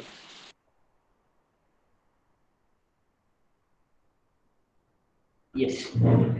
ഈ പുലിമുട്ട അല്ലെങ്കിൽ അങ്ങനെയുള്ള പല കാര്യങ്ങളും നമ്മൾ അവിടെ നിർമ്മിച്ചുകൊണ്ട് ഒരു സ്വാഭാവികമായ ഒരു തടയണ പോലെ നമ്മൾ സൃഷ്ടിക്കാറുണ്ട്. പക്ഷെ ഈ പുലിമുട്ടൊന്നും ഒരു അൾട്ടിമേറ്റ് സൊല്യൂഷൻ അല്ല. കാരണം തീരപ്രദേശങ്ങളിൽ ഇപ്പൊ സംഭവിക്കുന്ന ഏറ്റവും വലിയ പ്രത്യേകത എന്ന് പറയുന്നത് എന്താണെന്നറിയോ, അവിടെ ഓഷ്യനിൽ ഒരുപാട് മാറ്റങ്ങളുണ്ട് കേട്ടോ. ഇതിന് കൂടുതൽ പഠനങ്ങൾക്ക് വിധേയമാക്കേണ്ട ഒരു ചോദ്യമാണ് നിമാസ് ചോദിച്ച ചോദ്യം, ഒരുപാട് പഠനങ്ങൾക്ക് ശേഷം പറയണം. പക്ഷേ ഒരു പ്രാഥമിക വിലയിരുത്തൽ എന്നത് പറയുന്നത് ഈ പുലിമുട്ടുകളൊന്നും ഒരു സ്വാഭാവിക പുലിമുട്ടുകൾ നിർമ്മിക്കുക അല്ലെങ്കിൽ ബണ്ടുകൾ നിർമ്മിക്കുക എന്നത് ഒരു സ്വാഭാവികമായ ഒരു കാര്യമല്ല. കാരണം സീ വേവ്സിന്റെ പ്രഷർ എന്ന് പറയുന്നതൊന്നും നമ്മുടെ ഈ കൊണ്ടുപോയിരുന്ന കല്ലുകൾക്കൊന്നും തടയാൻ കഴിയുന്ന അത്രയും അതിനുള്ള ശേഷിയില്ല. അവിടെ നമുക്ക് ചെയ്യാൻ പറ്റുന്ന ഒരു പ്രധാനപ്പെട്ട കാര്യം കോസ്റ്റൽ ഏരിയയിൽ നിന്ന് ഇത്ര അകലം പാലിച്ചാണ് ഇൻ ഫ്യൂച്ചർ കൺസ്ട്രക്ഷൻസ് പാടുള്ളൂ എന്നൊരു സൊല്യൂഷനെയാണ് നമുക്ക് ഇപ്പൊ ചെയ്യാൻ വേണ്ടി സാധിക്കും. കോസ്റ്റൽ ഏരിയയിൽ നിന്ന് നിശ്ചിത അകലം, അതിനൊരു എൻറ്റയർ കോസ്റ്റൽ ഏരിയയുടെ പഠനം നടത്തി ഗവേഷണത്തിന്റെ റിസൾട്ട് കൊണ്ടുവന്ന് ഇത്ര അകലം പാലിച്ചാണ് പുതുതായി ഒരു തരത്തിലുള്ള നിർമ്മിതികൾ പ്രത്യേകിച്ച് പെർമനന്റ് സെറ്റിൽമെന്റ്സ് നടത്താൻ പാടുള്ളൂ എന്നുള്ള ഒരു തീരുമാനമേ നമുക്കിപ്പോ നടപ്പാക്കാൻ സാധിക്കും. അല്ലാതെ അവിടെ കുറെ പാറകൾ പൊട്ടിച്ച് അവിടെ കൊണ്ടേറ്റിട്ടോ അല്ലെങ്കിൽ പുലിമുട്ട് നിർമ്മിച്ചിട്ടോ നമുക്ക് അവിടെ താൽക്കാലികമായി 1-2 വർഷത്തിനോ അല്ലെങ്കിൽ 3-4 വർഷത്തിനോ ചെയ്യാൻ സാധിക്കും. പക്ഷെ വീണ്ടും ആ തീരം തിരയെടുക്കും. പിന്നെ തീരപ്രദേശങ്ങളിലെ നമ്മുടെ പലതരത്തിലുള്ള വികസന പ്രവർത്തനങ്ങൾ, അശാസ്ത്രീയമായ വികസനം, കാരണം ഈ വേവ്സ് വരുന്നതിന്റെ അടക്കം ജിയോമെട്രി ഉണ്ട്, അതിന്റെ അടക്കം ഒരു ജിയോമെട്രിക്കൽ അലൈൻമെന്റ് ഉണ്ട് ഓരോ വേവ്സിനും. അപ്പൊ ഓരോ പ്രദേശങ്ങളുടെയും ജിയോമോർഫോളജിക്കൽ കോൺഫിഗറേഷൻ മനസ്സിലാക്കാതെ അവിടെ നമ്മൾ പുലിമുട്ട് നിർമ്മിക്കുകയും വേറെ വികസന പ്രവർത്തനം നടത്തി കഴിഞ്ഞാൽ അതെല്ലാം തിരയെടുത്തുകൊണ്ട് പോകും. കാരണം ഗ്ലോബൽ ക്ലൈമറ്റിൽ വരുന്ന മാറ്റവും അതിനോടനുബന്ധമായ ചുഴലികളെയൊന്നും നമുക്ക് തടുക്കാൻ കഴിയില്ല. പക്ഷെ അതിനെ കോപ്പ് ചെയ്യാൻ, അതിനോടൊപ്പം അഡ്ജസ്റ്റ് ചെയ്യാൻ വേണ്ടിയിട്ട് നമുക്ക് എന്താ ഒരു നിശ്ചിത അകലം പാലിച്ചാണ് ഈ വികസന പ്രവർത്തനങ്ങളും ഫർദർ സെറ്റിൽമെന്റ്സ് നമുക്ക് നടത്താൻ പാടും. Okay sir, thank you. Hello sir. Nandana. Yes sir, നമ്മുടെ നാട്ടില് ലാൻഡ് ഏരിയനേക്കാളും കൂടുതലാണ് പോപ്പുലേഷൻ. അപ്പം എല്ലാവരുടെയും ബേസിക് നീഡ്സ് പറയുന്നത് ഷെൽട്ടർ ആണ്.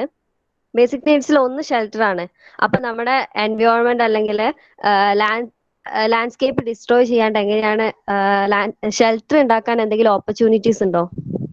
കേരളത്തിലെ ഒരുപാട് കുടുംബങ്ങൾ സംസ്ഥാന സർക്കാരിന്റെ 2018 ഒരു റിപ്പോർട്ടിൽ പറയുന്നത് 19 റിപ്പോർട്ടില് പറയുന്നത് 2-ൽ കൂടുതൽ വീടുകളുള്ള ഓരോ വ്യക്തികളുണ്ട്. അങ്ങനെ ഒരുപാട് ആളുകളുണ്ട്. ഒരു കുടുംബം, പക്ഷെ അവർക്ക് മോർ ദാൻ 2 ഹൗസസ്. ഒരു കുടുംബത്തിന് താമസിക്കാൻ ഒരു വീടിന്റെ ആവശ്യമുള്ളൂ, ന്യൂക്ലിയർ ഫാമിലി ആണെങ്കിൽ പോലും. പക്ഷേ ഒരു വീടിലധികം ഉള്ള ഒരു കുടുംബവും ഉണ്ടാവാൻ പാടില്ല എന്നൊരു നിയമം നടപ്പാക്കിയാൽ തന്നെ നമ്മുടെ ഒരുപാട് ഷെൽട്ടർ ഷോർട്ടേജ് കുറയ്ക്കാൻ സാധിക്കും. ഒന്ന്, 2018 2019 നടന്ന ഫ്ലഡിൽ ഒരു ആദിവാസി കുടുംബത്തിന് പോലും അവരുടെ ഷെൽട്ടർ നഷ്ടപ്പെട്ടിട്ടില്ല. അത് മനസ്സിലാക്കേണ്ട ഒരു കാര്യമാണ്. കാരണം പ്രകൃതിയോടിണങ്ങി ജീവിക്കുന്ന കുടുംബങ്ങളാണ് ആദിവാസി കുടുംബങ്ങൾ എന്ന് പറയുന്നത്. പ്രകൃതിയെ മനസ്സിലാക്കി, പ്രകൃതിയുടെ സ്വഭാവത്തെ മനസ്സിലാക്കി ജീവിക്കുന്ന ആ ആദിവാസി കുടുംബങ്ങളിൽ നിന്ന് നമ്മൾ പഠിക്കേണ്ടതായിട്ടുണ്ട്. പുഴകൾ കയ്യേറിക്കൊണ്ടുള്ള, നമ്മുടെ ലാൻഡിനെ കയ്യേറിക്കൊണ്ടുള്ള കൺസ്ട്രക്ഷൻ ആക്ടിവിറ്റീസ് ആണ് നമ്മൾ ഏറ്റവും കൂടുതൽ സ്വാഭാവികമായിട്ടുള്ള ഏരിയാസിനെ ലാൻഡ് ബാങ്ക്സ് ഉണ്ട്, റിവർ ബാങ്ക്സ് എന്ന് പറഞ്ഞാൽ നദീതടങ്ങളെ കയ്യേറിക്കൊണ്ടുള്ള ഇതിനെയാണ് നമ്മൾ ഏറ്റവും കൂടുതൽ ബാധിച്ചത്. ഇന്ന് കേരളത്തിലെ ജനന നിരക്കെല്ലാം ഒരുപാട് കുറഞ്ഞിട്ടുണ്ടല്ലോ. സാന്ദ്രത കാലങ്ങളിലെ നമ്മുടെ കുറയുമല്ലോ. ഇവിടെ പ്രശ്നം എന്താണെന്ന് വെച്ച് കഴിഞ്ഞാല് നമുക്കൊരു ടെൻഡൻസി ഉണ്ട്. ഒരു വീട് ഉണ്ടാകും, അതിന് ശേഷം നമ്മളെ നദിയോട് ചേർന്നുകൊണ്ട് സീ ഫ്രണ്ട് വില്ല പണിയും. അല്ലെങ്കിൽ നമുക്ക് രാവിലെ എഴുന്നേറ്റ് കഴിഞ്ഞാൽ ചായ കുടിക്കുമ്പോൾ തടാകം കണ്ടുകൊണ്ട് ചായ കുടിക്കണം എന്ന് പറഞ്ഞാൽ തടാകക്കരയിൽ പോയിട്ട് ഒരു പ്ലോട്ട് എടുക്കും, ആ പ്ലോട്ടിൽ വീട് കയറ്റും. അപ്പൊ എത്ര 2 വീടായി. ഈ 2 വീടിലുള്ള കൺസെപ്റ്റിനെ നമുക്ക് സംസ്ഥാന ഗവൺമെന്റ് എന്ത് ചെയ്യണം എന്ന് വെച്ചാൽ വിത്ത് ലോസ് ആദ്യം അവസാനിപ്പിക്കണം. എന്നാൽ തന്നെ നമ്മുടെ എല്ലാവർക്കും ഓരോ വീടായി കഴിഞ്ഞാൽ തന്നെ നമ്മുടെ നാട്ടിലെ ആ ഒരു ഷെൽട്ടർ എന്നുള്ള പ്രശ്നം നമുക്ക് അവസാനിപ്പിക്കാം.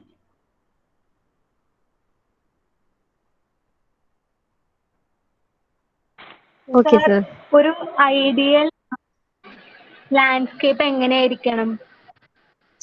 ഐഡിയൽ ലാൻഡ്സ്കേപ്പ് കീർത്തി എന്ന് പറയുന്നത്, ഐഡിയൽ ലാൻഡ്സ്കേപ്പ് എന്ന് പറയുന്നത് നമ്മുടെ പ്രകൃതിയാണ് ഈ ലാൻഡ്സ്കേപ്പിനെ നിർമ്മിക്കുന്നത്. അവിടുത്തെ ആ പ്രത്യേക പ്രദേശത്തെ ക്ലൈമറ്റും ആ പ്രത്യേക പ്രദേശത്തെ ജിയോളജിക്കൽ കോൺസ്റ്റിറ്റ്യൂഷൻ, അവിടുത്തെ മോർഫോളജിക്കൽ കോൺസ്റ്റിറ്റ്യൂഷൻ ആണ് ഓരോ ലാൻഡ്സ്കേപ്പിനെയും നിർമ്മിക്കുന്നത്. അല്ലാതെ നമ്മൾ ഒരു ഹ്യൂമൻ ബീയിങ്സ് അല്ല അവിടെ ലാൻഡ്സ്കേപ്പിൽ. പ്രകൃതി എങ്ങനെയാണ് ഒരു ലാൻഡിനെ പരിണാമപ്പെടുത്തുന്നത്, ആ പരിണാമത്തോട് ചേർന്ന് നിൽക്കുന്ന ജീവിതചര്യകളായിരിക്കണം മനുഷ്യൻ അഡോപ്റ്റ് ചെയ്യുന്നത്. അതാണ് ഐഡിയൽ ലാൻഡ്സ്കേപ്പ് എന്ന് പറയുന്നത്. Okay sir, thank you.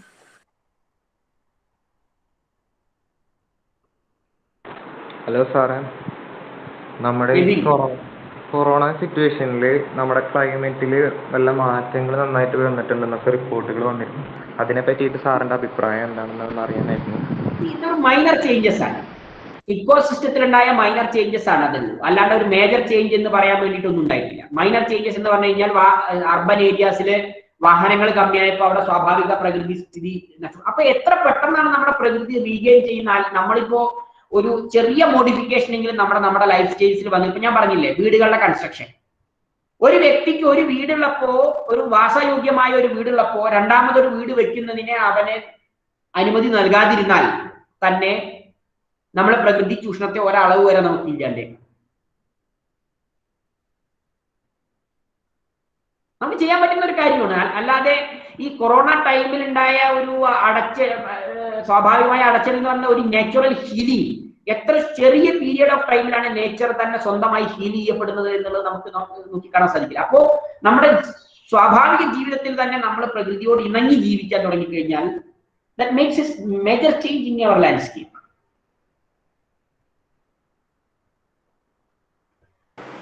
Climate കുറച്ചും കൂടി ക്ലീൻ ആയി തുടങ്ങിയെന്ന് തോന്നുന്നുണ്ട്. പക്ഷേ ക്ലൈമറ്റിലെ പഴയ പോലെയല്ല, മഴ വരുന്ന സമയത്ത് മഴ പെയ്യുന്നില്ല, വെയിലും മഴയൊന്നും കൃത്യമായിട്ട് നടക്കുന്നില്ല എന്ന് തോന്നുന്നില്ലേ സാറേ? അത് ഞാൻ പറഞ്ഞില്ലേ, ഈ world is experiencing the world, the current world. നമ്മളൊരു ഇന്റർഗ്ലേഷ്യൽ പീരിയഡിലാണ്. ഈ ഇന്റർഗ്ലേഷ്യൽ പീരിയഡ് എന്ന് പറയുന്നത് സ്വാഭാവിക ജലത്തിന്റെ ഉയരം, സമുദ്രജലത്തിന്റെ ഉയരം കൂടും. പക്ഷേ ആ ഉയരം കൂടുന്ന പ്രക്രിയയെ ഹ്യൂമൻ ബീയിങ്സിന്റെ ആക്ഷൻസ് വഴി എന്ത് സംഭവിക്കുന്നു, അത് ട്രിഗർ അപ്പ് ആവുകയാണ്,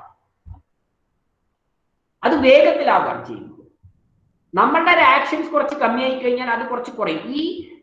ഈ ഒരു മാറ്റം, ടെമ്പറേച്ചർ ചേഞ്ചിന് വരുന്ന മാറ്റം കൊണ്ടാണ് ഇപ്പൊ ഈ പറഞ്ഞ അസ്വാഭാവിക മഴകൾ. കാരണം മൺസൂണിന് മുമ്പുള്ള പ്രീ മൺസൂൺ ഷവേഴ്സ് ഇത്ര ശക്തമാവുന്നു, ബേ ഓഫ് ബംഗാളിൽ നിരന്തരമായ ചുഴലിക്കാറ്റുകൾ ഉണ്ടാകുന്നു.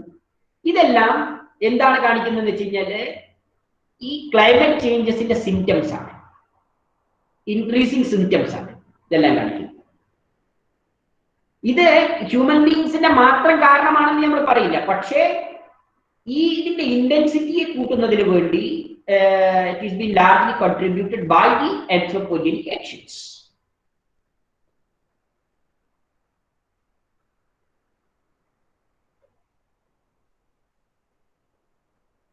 Any more questions?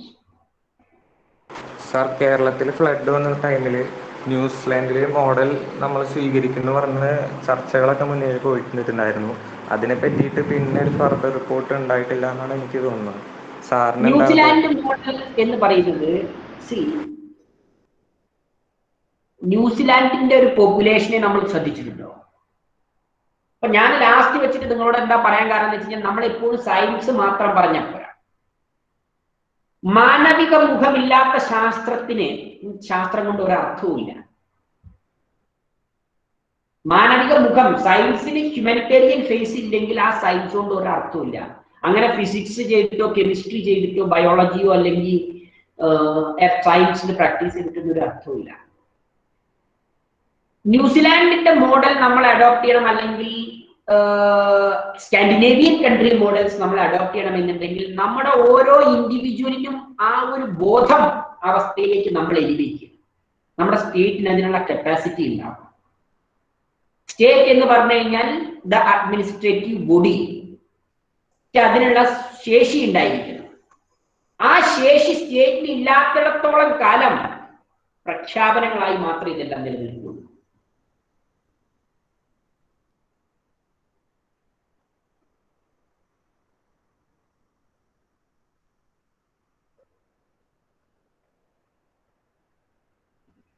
Hello, sir. Yes, Devika. Sir പറഞ്ഞു നമ്മുടെ മിഡ്ലാൻഡിൽ 20 to 30 മീറ്ററോളം സോയിൽ ഇറോഷൻ സംഭവിച്ച ക്രാക്സ് ഒക്കെ ഉണ്ടായിട്ടുണ്ട്.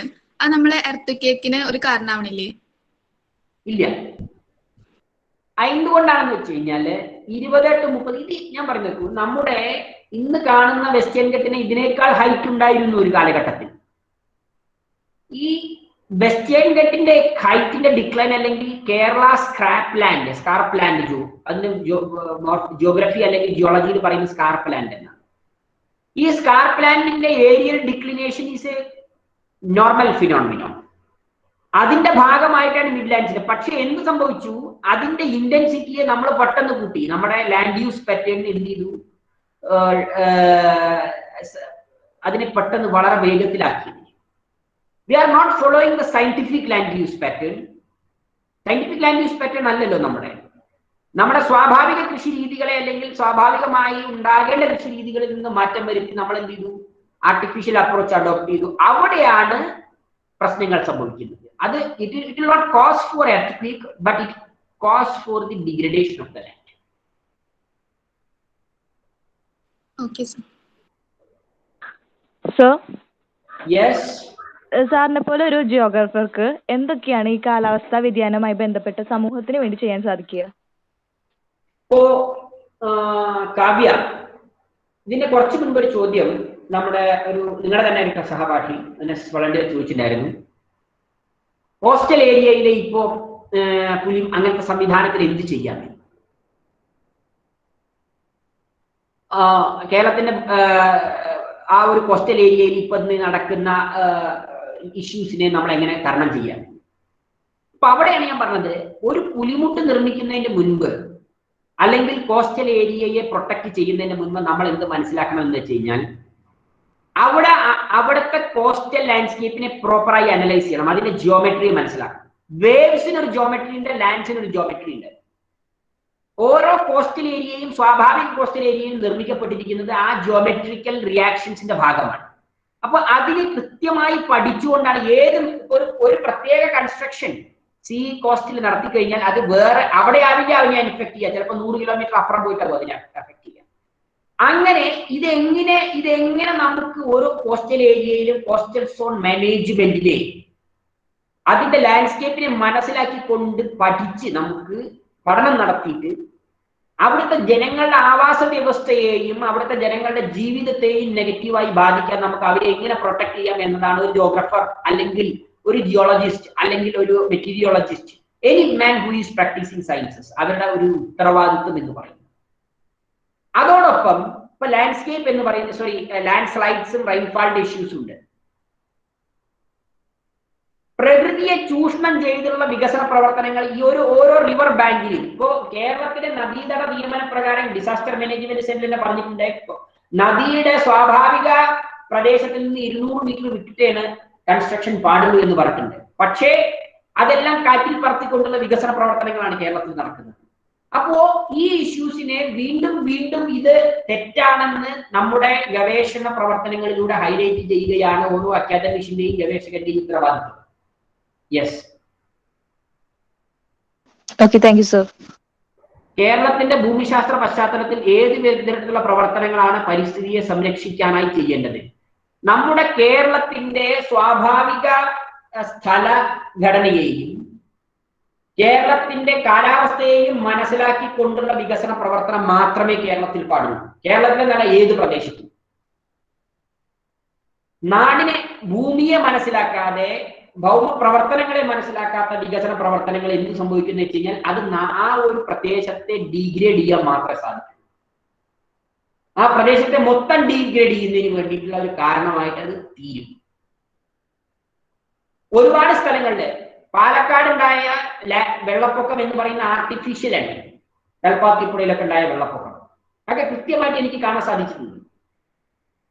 കൽപ്പാത്തിപ്പുഴയിലെ തീരങ്ങൾ അതിക്രമിച്ച് കയറി കൺസ്ട്രക്ഷൻസ് നടത്തിയത് കൊണ്ട് മാത്രമാണ് പാലക്കാട് വെള്ളപ്പൊക്കം ഉണ്ടായത് 2018 എന്ന് ഞാൻ കൃത്യമായി അതിന്റെ സ്റ്റഡീസ് ഉണ്ട് നമ്മുടെ കയ്യിൽ, അതിന്റെ സാമ്പിൾ റിപ്പോർട്ട്സ് ഉണ്ട്. അപ്പോ ലാൻഡ്സ്കേപ്പിനെ മനസ്സിലാക്കാതെ കാലാവസ്ഥയെ മനസ്സിലാക്കാതെ ഒരു വികസന പ്രവർത്തനവും നടത്താം.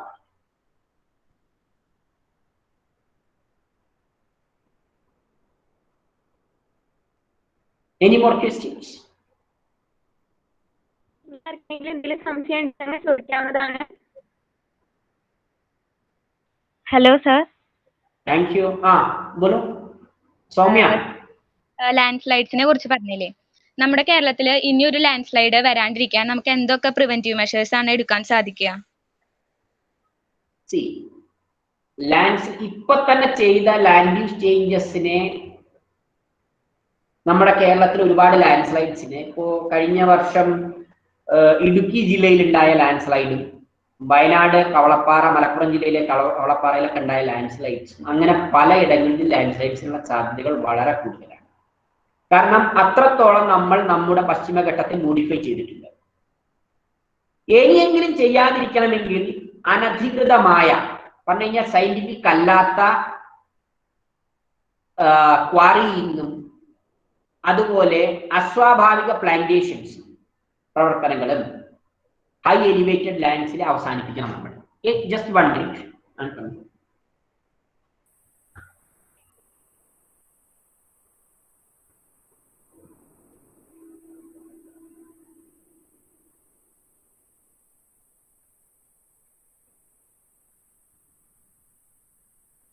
Yes.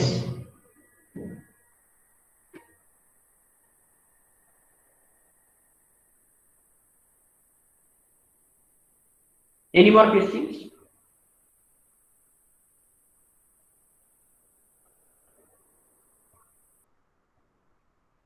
സാർ, ഈ പരിസ്ഥിതി ലോല പ്രദേശങ്ങളെ പറ്റിയിട്ട് ഈ അടുത്ത് കേരളത്തിൽ തന്നെ വലിയ വിവാദങ്ങളൊക്കെ ഉണ്ടായിട്ടുണ്ട്. ഫ്ലാറ്റുകളൊക്കെ പൊളിക്കുകയൊക്കെ ചെയ്തിട്ടുണ്ട്. പക്ഷെ അത് പണിയുന്നതിന് മുന്നേ തന്നെ അവർക്കത് ചെയ്യാമായിരുന്നു എന്നൊരു തോന്നല് പലരുടെ മനസ്സിൽ വന്നിട്ടുണ്ട്. ഇത്രയും വലിയൊരു ബിൽഡിംഗ് പണിയുമ്പോൾ അവിടെ അത് ഗവൺമെന്റിന്റെ ഒരു വീഴ്ചയായിട്ടല്ലേ കാണുന്നത്? തീർച്ചയായിട്ടും പരിസ്ഥിതി ലോല പ്രദേശങ്ങളിലെ അതെന്താണ്, എന്തുകൊണ്ടാണ് പരിസ്ഥിതി ലോല പ്രദേശങ്ങളായി മാറിയെന്നത് ആദ്യം പരിശോധിക്കണം. ആയിട്ട് മാർക്ക് ചെയ്തിട്ടുള്ളത് ഏത് തരത്തിലുള്ള കൺസ്ട്രക്ഷനുകളാണ് അവിടെ ചെയ്യാൻ പാടുള്ളൂ എന്നുള്ളത് കൃത്യമായി നോക്കണം. ഇപ്പോ കേരളത്തിന്റെ കോസ്റ്റൽ ഏരിയയിലെ ഒരു പ്രത്യേക എലിവേഷന് മുകളിലുള്ള കൺസ്ട്രക്ഷൻസ് പാടില്ല. കാരണം കേരളത്തിന്റെ സ്വാഭാവികമായിട്ടുള്ള കാറ്റിന്റെ ഒഴുക്കിനെ അത് തടയും, മൂവ്മെന്റ്സിനെ തടയും. ഇപ്പൊ പരിസ്ഥിതി ലോല പ്രദേശങ്ങളിലെ കൺസ്ട്രക്ഷൻസ് എന്ന് പറയുന്നത് അത് പരിസ്ഥിതിയുടെ ഒരു വൾണറബിൾ സോൺ ആയിട്ട് അതിനെ മാർക്ക് ചെയ്തിട്ടുണ്ടെങ്കിൽ we should understand first the characteristics of that landscape. എന്തുകൊണ്ടാണ് അത് അങ്ങനെ എത്തിയിട്ടുള്ളത് എന്നുള്ളത് മാർക്ക് ചെയ്ത് മനസ്സിലാക്കിയതിന് ശേഷമേ നമ്മൾ അതിനെ ഇടപെടാൻ പാടുള്ളൂ. ഏത് നിർമ്മാണ പ്രവർത്തനങ്ങൾ അതെല്ലാം ഗവൺമെന്റ് വളരെ സ്ട്രിക്റ്റ് ആയിട്ട് തന്നെ, കാരണം കേരളത്തിന്റെ ഫ്യൂച്ചർ എന്ന് പറയുന്നതിനെ ഇതിലെ പ്രകൃതിയും കാലാവസ്ഥയുടെയും ഒരു പ്രധാനപ്പെട്ട റോളാണ്. അപ്പൊ അത് നമ്മൾ മനസ്സിലാക്കി കൊണ്ട് തന്നെ പ്രവർത്തിക്കണം.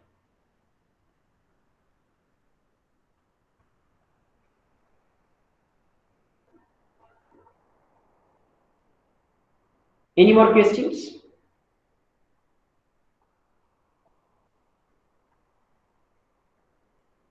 Thank you. അപ്പോ എല്ലാവരുടെയും ഡൗട്ട് തീർന്നു എന്ന് വിചാരിക്കുന്നു. നെക്സ്റ്റ് ആയി ഫീഡ്ബാക്ക് പറയുന്നതിന് വേണ്ടി സൗമ്യയെ ക്ഷണിക്കുന്നു.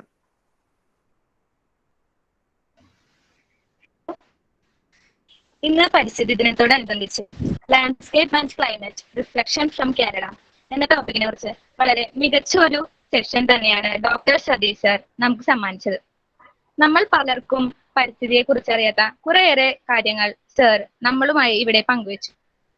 സാറിന്റെ ക്ലാസ്സിലൂടെ കേരളത്തിന്റെ ഭൂപ്രദേശത്തെ കുറിച്ചും പശ്ചിമഘട്ടത്തെ കുറിച്ചും കേരളത്തിൽ ഉണ്ടാകുന്ന കാലാവസ്ഥ വ്യതിയാനത്തെ കുറിച്ചും കൂടുതൽ അറിയാൻ സാധിച്ചു.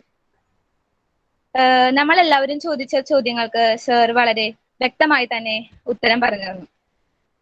പരിസ്ഥിതി ദിനത്തിന്റെ പ്രാധാന്യത്തെ കുറിച്ചും പരിസ്ഥിതിയെ സംരക്ഷിക്കേണ്ട ആവശ്യകതയെ കുറിച്ചും ഈ ക്ലാസ്സിലൂടെ നമുക്ക് മനസ്സിലായി. ഓരോ ദിവസം കൂടുന്തോറും നശിച്ചുകൊണ്ടിരിക്കുന്ന ഈ പരിസ്ഥിതിയെ സംരക്ഷിക്കേണ്ടത് ഞങ്ങൾ ഓരോരുത്തരുടെയും കടമയാണെന്ന് ഞങ്ങൾ തിരിച്ചറിയുന്നു. അതുകൊണ്ട് തന്നെ ഞങ്ങൾ ഒറ്റക്കെട്ടായി പ്രകൃതിയുടെ സംരക്ഷണം ഏറ്റെടുക്കും. സാറിന്റെ ഈ ക്ലാസ് ഞങ്ങൾക്ക് അതിനുള്ള ഒരു പ്രചോദനം കൂടിയാണ് നൽകുന്നത്. സാറിന്റെ വിലപ്പെട്ട സമയം ഞങ്ങൾക്ക് വേണ്ടി ചിലവഴിച്ചതിൽ ഏറെ നന്ദി.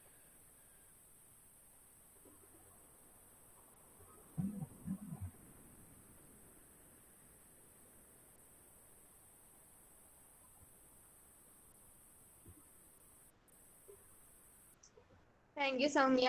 അടുത്തതായി നികിതയെ ക്ഷണിക്കുന്നു.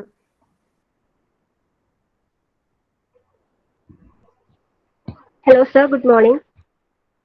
കേരളത്തിന്റെ ഭൂപ്രകൃതിയെ പറ്റിയും അതിന് സംഭവിക്കുന്ന മാറ്റങ്ങളെ പറ്റിയും വളരെ നല്ലൊരു സെഷൻ തന്നെയാണ് ഡോക്ടർ സതീഷ് സാർ നമുക്ക് നൽകിയത്. പരിസ്ഥിതിയെ പറ്റി വളരെയധികം അറിവും പരിചയമുള്ള സാറിനെ പരിചയപ്പെടാനും സാറിന്റെ ക്ലാസ് കേൾക്കാനും സാധിച്ചതിൽ ഞങ്ങൾക്ക് വളരെയധികം സന്തോഷമുണ്ട്. പിന്നെ ലാൻഡ്സ്കേപ്പിനെ പറ്റിയും പരിസ്ഥിതിയെ പറ്റിയും ഞങ്ങൾക്ക് അറിയാത്ത വളരെയധികം കാര്യങ്ങൾ സാറിന്റെ ക്ലാസ്സിലൂടെ ഞങ്ങൾക്ക് അറിയാൻ സാധിച്ചു.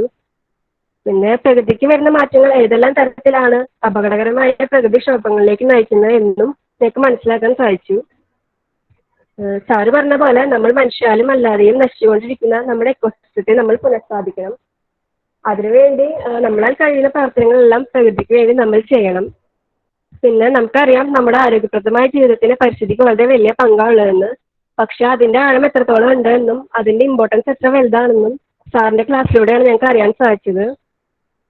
സാർ ചോദിച്ച എല്ലാ ചോദ്യങ്ങൾക്കും ഞങ്ങൾ ചോദിച്ച എല്ലാ ചോദ്യങ്ങൾക്കും സാറ് വളരെ നല്ല രീതിയിൽ ഞങ്ങൾക്ക് ക്ലാസ് പറഞ്ഞു തന്നു.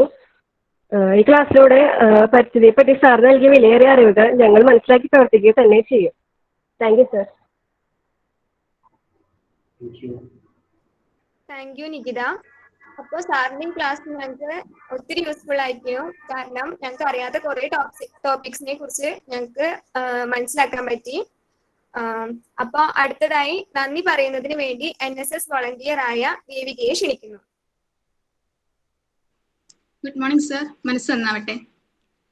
നമുക്കറിയാം ഇന്ന് ജൂൺ 5 വേൾഡ് എൻവറോൺമെന്റ് ഡേ ആണ്. അപ്പോൾ ഇന്നത്തെ പാൻഡമിക് സീസണിലാണ് നാം നമ്മുടെ ഈ വർഷത്തെ എൻവറോൺമെന്റേയും കൊണ്ടുപോകുന്നത്. അപ്പോൾ ഇന്നിപ്പോ എൻവറോൺമെന്റ് ഡേയുടെ ഭാഗമായിട്ട് ഒരു നാഷണൽ വെബിനാറിന് സാക്ഷ്യം വെച്ചുകൊണ്ടിരിക്കുകയാണ് നമ്മൾ ഓരോരുത്തരും. അപ്പോൾ ആദ്യം തന്നെ നമ്മുടെ കീനോട്ട് സ്പീക്കർ ആയിട്ടുള്ള ഡോക്ടർ സതീഷ് സർ. നമുക്കറിയാം അദ്ദേഹം സെൻട്രൽ യൂണിവേഴ്സിറ്റിയിലെ ജിയോഗ്രഫി അസിസ്റ്റന്റ് പ്രൊഫസർ ആണ്. ഇത് മാത്രമല്ല എൻവറോൺമെന്റ് സ്റ്റഡീസ് ഒക്കെ നടത്തുന്നു. അതിലുപരി കേരള യൂണിവേഴ്സിറ്റിയിലെ സ്റ്റഡി ബോർഡിലെ മെമ്പർ കൂടിയാണ് അദ്ദേഹം. അപ്പോൾ ഇന്നത്തെ നമ്മുടെ വെബിനാറിന്റെ ടോപ്പിക് എന്ന് പറയുന്നത് landscape and climate reflections from Kerala എന്നതാണെങ്കിൽ കൂടി അതിലുപരി അതുമായി റിഫ്ലക്ട് ചെയ്തിട്ട് ഒരുപാട് നാച്ചുറും എൻവറോൺമെന്റായിട്ട് ബന്ധപ്പെട്ടുള്ള കാര്യങ്ങൾ സാർ നമുക്കിന്ന് വ്യക്തമാക്കി തന്നു. നമുക്ക് വളരെ ഹെൽപ്ഫുൾ ആവുന്ന കാര്യങ്ങൾ തന്നെയാണ് സാർ നമുക്ക് പറഞ്ഞു തന്നത്. കാരണം നമ്മുടെ കേരളത്തിനെ പറ്റി മെയിൻ ആയിട്ട് സാർ നമ്മുടെ കേരളത്തിലെ ഭൂപ്രകൃതിയെ പറ്റിയാണ് സാർ നമുക്ക് വ്യക്തമാക്കി തന്നത്. അപ്പോൾ ഇങ്ങനത്തെ ഒരു വിർച്വൽ പ്ലാറ്റ്ഫോമിൽ നിന്നുകൊണ്ട് നമുക്ക് നമ്മുടെ കേരളത്തിന് വേണ്ടിയിട്ട് നമ്മൾ പ്രകൃതിക്ക് വേണ്ടി ചെയ്യാൻ പറ്റുന്ന കാര്യങ്ങൾക്ക് ഒരു ലിമിറ്റ് ഉണ്ട്. എങ്കിൽ കൂടി സാറിന്റെ വാക്കുകൾ മുൻനിർത്തിക്കൊണ്ട് ഞങ്ങൾ ഞങ്ങളുടെ പ്രവർത്തനങ്ങൾ വളരെ ഊർജ്ജകരമായിട്ട് തന്നെ മുന്നോട്ട് കൊണ്ടുപോകും. അപ്പോൾ സാറിന്റെ ക്ലാസ്സിൽ നിന്ന് നമ്മുടെ കേരളത്തിലല്ല നമ്മുടെ ഒരു സയന്റിസ്റ്റിന്റെ റെക്കോർഡ് പ്രകാരം നമ്മുടെ വേൾഡില് ഓരോ വർഷവും 15 ബില്യൺ ട്രീസ് മുറിക്കപ്പെടുന്നുണ്ട് എന്ന് പറയുന്നുണ്ട്. അതിൽ 46% ഹ്യൂമൻ സിവിലൈസേഷന്റെ ഭാഗമായിട്ടാണ് പ്രകൃതിക്ക് ദോഷങ്ങൾ ഉണ്ടാവുന്നത്. അപ്പോൾ അതിന്റെ ബെസ്റ്റ് എക്സാമ്പിൾ ആണ് നമ്മളെ കവളപ്പാറ ലാൻഡ് സ്ലൈഡ് ഒക്കെ. അപ്പൊ ഹ്യൂമൻ സിവിലൈസേഷൻ എന്ന് പറയുന്നത് ഇന്നത്തെ കേരളത്തില് വളരെ പ്രധാനമായിട്ട് പോകുന്ന കാര്യമാണ്. പക്ഷെ അത് നമ്മുടെ പ്രകൃതിയാണ് ഏറ്റവും കൂടുതൽ ബാധിക്കുന്നത്. അപ്പോൾ ഇങ്ങനത്തെ ഒരു പാൻഡമിക് സീസണിൽ എൻവറോൺമെന്റ് സംരക്ഷണം, ഇങ്ങനത്തെ ഒരു ഹൈജീനിക് സിറ്റുവേഷനിൽ എൻവറോൺമെന്റ് സംരക്ഷണം നമ്മൾ മുന്നിൽ കാണേണ്ട ഒരു കാര്യം തന്നെയാണ്. അപ്പോൾ സാറ് പറഞ്ഞു നമ്മുടെ എൻവറോൺമെന്റ് എന്ന് പറയുന്നത് ഒരു എക്കോസിസ്റ്റം മാത്രമല്ല, ജീവജാലങ്ങളും ചെടികളും മാത്രമുള്ള ഒരു എക്കോസിസ്റ്റം മാത്രമല്ല, അതിലുപരി അവർക്ക് ജീവിക്കാനുള്ള ലാൻഡ്സ്കേപ്പും അതും അതിന്റെ പ്രധാന കാരണമാണ് സാറ് പറഞ്ഞു. പിന്നെ നമ്മുടെ കേരളം എന്ന് പറയുന്നത് സാറ് പറഞ്ഞ പോലെ തന്നെ 47% വനം, അതിലുപരി 44 നദികൾ, അതിലുപരി നമ്മുടെ വെസ്റ്റേൺ ഗട്ട്സ്. ഈ ഒരു 3 കാര്യങ്ങൾ കൊണ്ട് തന്നെ നമ്മുടെ കേരളം സമൃദ്ധമാണ്. പക്ഷെ നമ്മൾ അതൊന്നും മുന്നിൽ കാണാണ്ട് നമ്മുടെ സ്വാർത്ഥത, നമ്മുടെ ജീവിതം മുന്നോട്ട് കൊണ്ടുപോകാനുള്ള സ്വാർത്ഥതയോട് മൂലം നമ്മുടെ കേരളത്തെ ഓരോ വർഷം കൂടുന്നതും നശിപ്പിച്ചുകൊണ്ടിരിക്കുകയാണ്. അപ്പോ സാർ പറഞ്ഞ പോലെ തന്നെ ഗ്ലോബൽ വാർമിങ്, അതിന്റെ മെയിൻ കാരണം ടെമ്പറേച്ചർ, സീ സർഫേസ് ടെമ്പറേച്ചർ ഒക്കെ നമ്മുടെ ഫ്ലഡിനൊക്കെ വളരെ കാരണമാവുന്നുണ്ട്. അപ്പൊ അതുപോലെ തന്നെ സാറ് പറഞ്ഞ നമ്മുടെ നഷ്ടപ്പെട്ടുകൊണ്ടിരിക്കുന്ന കണ്ണീർത്തടങ്ങൾ 74.75% കണ്ണീർത്തടങ്ങളുടെ കണക്ക് സാർ പറഞ്ഞു. കാരണം നമ്മുടെ കേരളം ഓരോ ദിവസം കൂടുന്തോറും പുറകോട്ട് നമ്മുടെ പ്രകൃതി നശിച്ചുകൊണ്ടിരിക്കുകയാണ്. പക്ഷെ നമ്മളൊരു NSS വോളണ്ടിയർ എന്ന നിലയിൽ നമ്മൾ ഓരോരുത്തരും ഒത്തുചേർന്ന് നമ്മളെ കേരളത്തെ അല്ലെങ്കിൽ നമ്മുടെ ഭൂപ്രകൃതി നമുക്ക് തിരിച്ചു കൊണ്ടുവരാനായിട്ട് പറ്റും. അപ്പോൾ ഞങ്ങൾ സാറിന്റെ വാക്കുകൾ മുന്നിൽ നിർത്തിക്കൊണ്ട് ഞങ്ങളുടെ കഴിവിന്റെ പരമാവധി ഇങ്ങനത്തെ ഒരു വിർച്വൽ പ്ലാറ്റ്ഫോമിൽ നമുക്ക് ലിമിറ്റേഷൻസ് ഉണ്ട്. പക്ഷേ ഓഫ്ലൈൻ ആയിട്ട് ഞങ്ങൾക്ക് ചെയ്യാൻ പറ്റുന്ന സാഹചര്യം വരുമ്പോൾ ഞങ്ങളുടെ പ്രകൃതിക്ക് വേണ്ടിയിട്ട് ഞങ്ങളെ കഴിയുന്ന രീതിയിൽ നന്നായി പ്രയത്നിക്കുന്ന പറയുകയാണ്. അപ്പോൾ സാറിന് ഞങ്ങൾ NSSന്റെയും അതുപോലെ തന്നെ ശ്രീകൃഷ്ണ കോളേജിന്റെയും ഞങ്ങൾ ഓരോ NSS വോളണ്ടിയേഴ്സിന്റെയും പേരിൽ നന്ദി അറിയിക്കുകയാണ്. അപ്പോൾ സാറിനെ പോലെ വലിയൊരു വ്യക്തിത്വത്തിന്റെ ക്ലാസ് ഞങ്ങൾക്ക് കേൾക്കാൻ പറ്റിയതിൽ വളരെ സന്തോഷം. ഇങ്ങനെ വെച്ച പ്ലാറ്റ്ഫോമിലാണെങ്കിൽ കൂടി ഞങ്ങൾക്ക് സാറിനായിട്ട് ഡിസ്കസ് ചെയ്യാൻ പറ്റി. ഞങ്ങളുടെ ചോദ്യങ്ങൾക്ക് സാർ നന്നായിട്ട് ആൻസർ ചെയ്ത് തന്നു. അപ്പോൾ സാറിന് വളരെ നന്ദി. Thank you sir. അതുപോലെ തന്നെ നമ്മളെ ഇന്നത്തെ പ്രോഗ്രാം സെക്ഷൻ ആങ്കർ ചെയ്ത് സംസാരിച്ച അഞ്ജിത, അതുപോലെ വെൽക്കം ചെയ്ത് സംസാരിച്ച ഫീഡ്ബാക്ക് പറഞ്ഞ സൗമ്യ, നികിത, എല്ലാവർക്കും വളരെ നന്ദി. ഇങ്ങനെ പ്രോഗ്രാം കണ്ടക്ട് ചെയ്യുന്ന പ്രോഗ്രാം ഓഫീസർ, അതുപോലെ തന്നെ ഈ പ്രോഗ്രാമിൽ പങ്കെടുത്ത എല്ലാ NSS വളണ്ടിയറും എല്ലാവർക്കും ഒരിക്കൽ കൂടി നന്ദി അറിയിച്ചിട്ടുണ്ട്. Thank you sir. Thank you so much.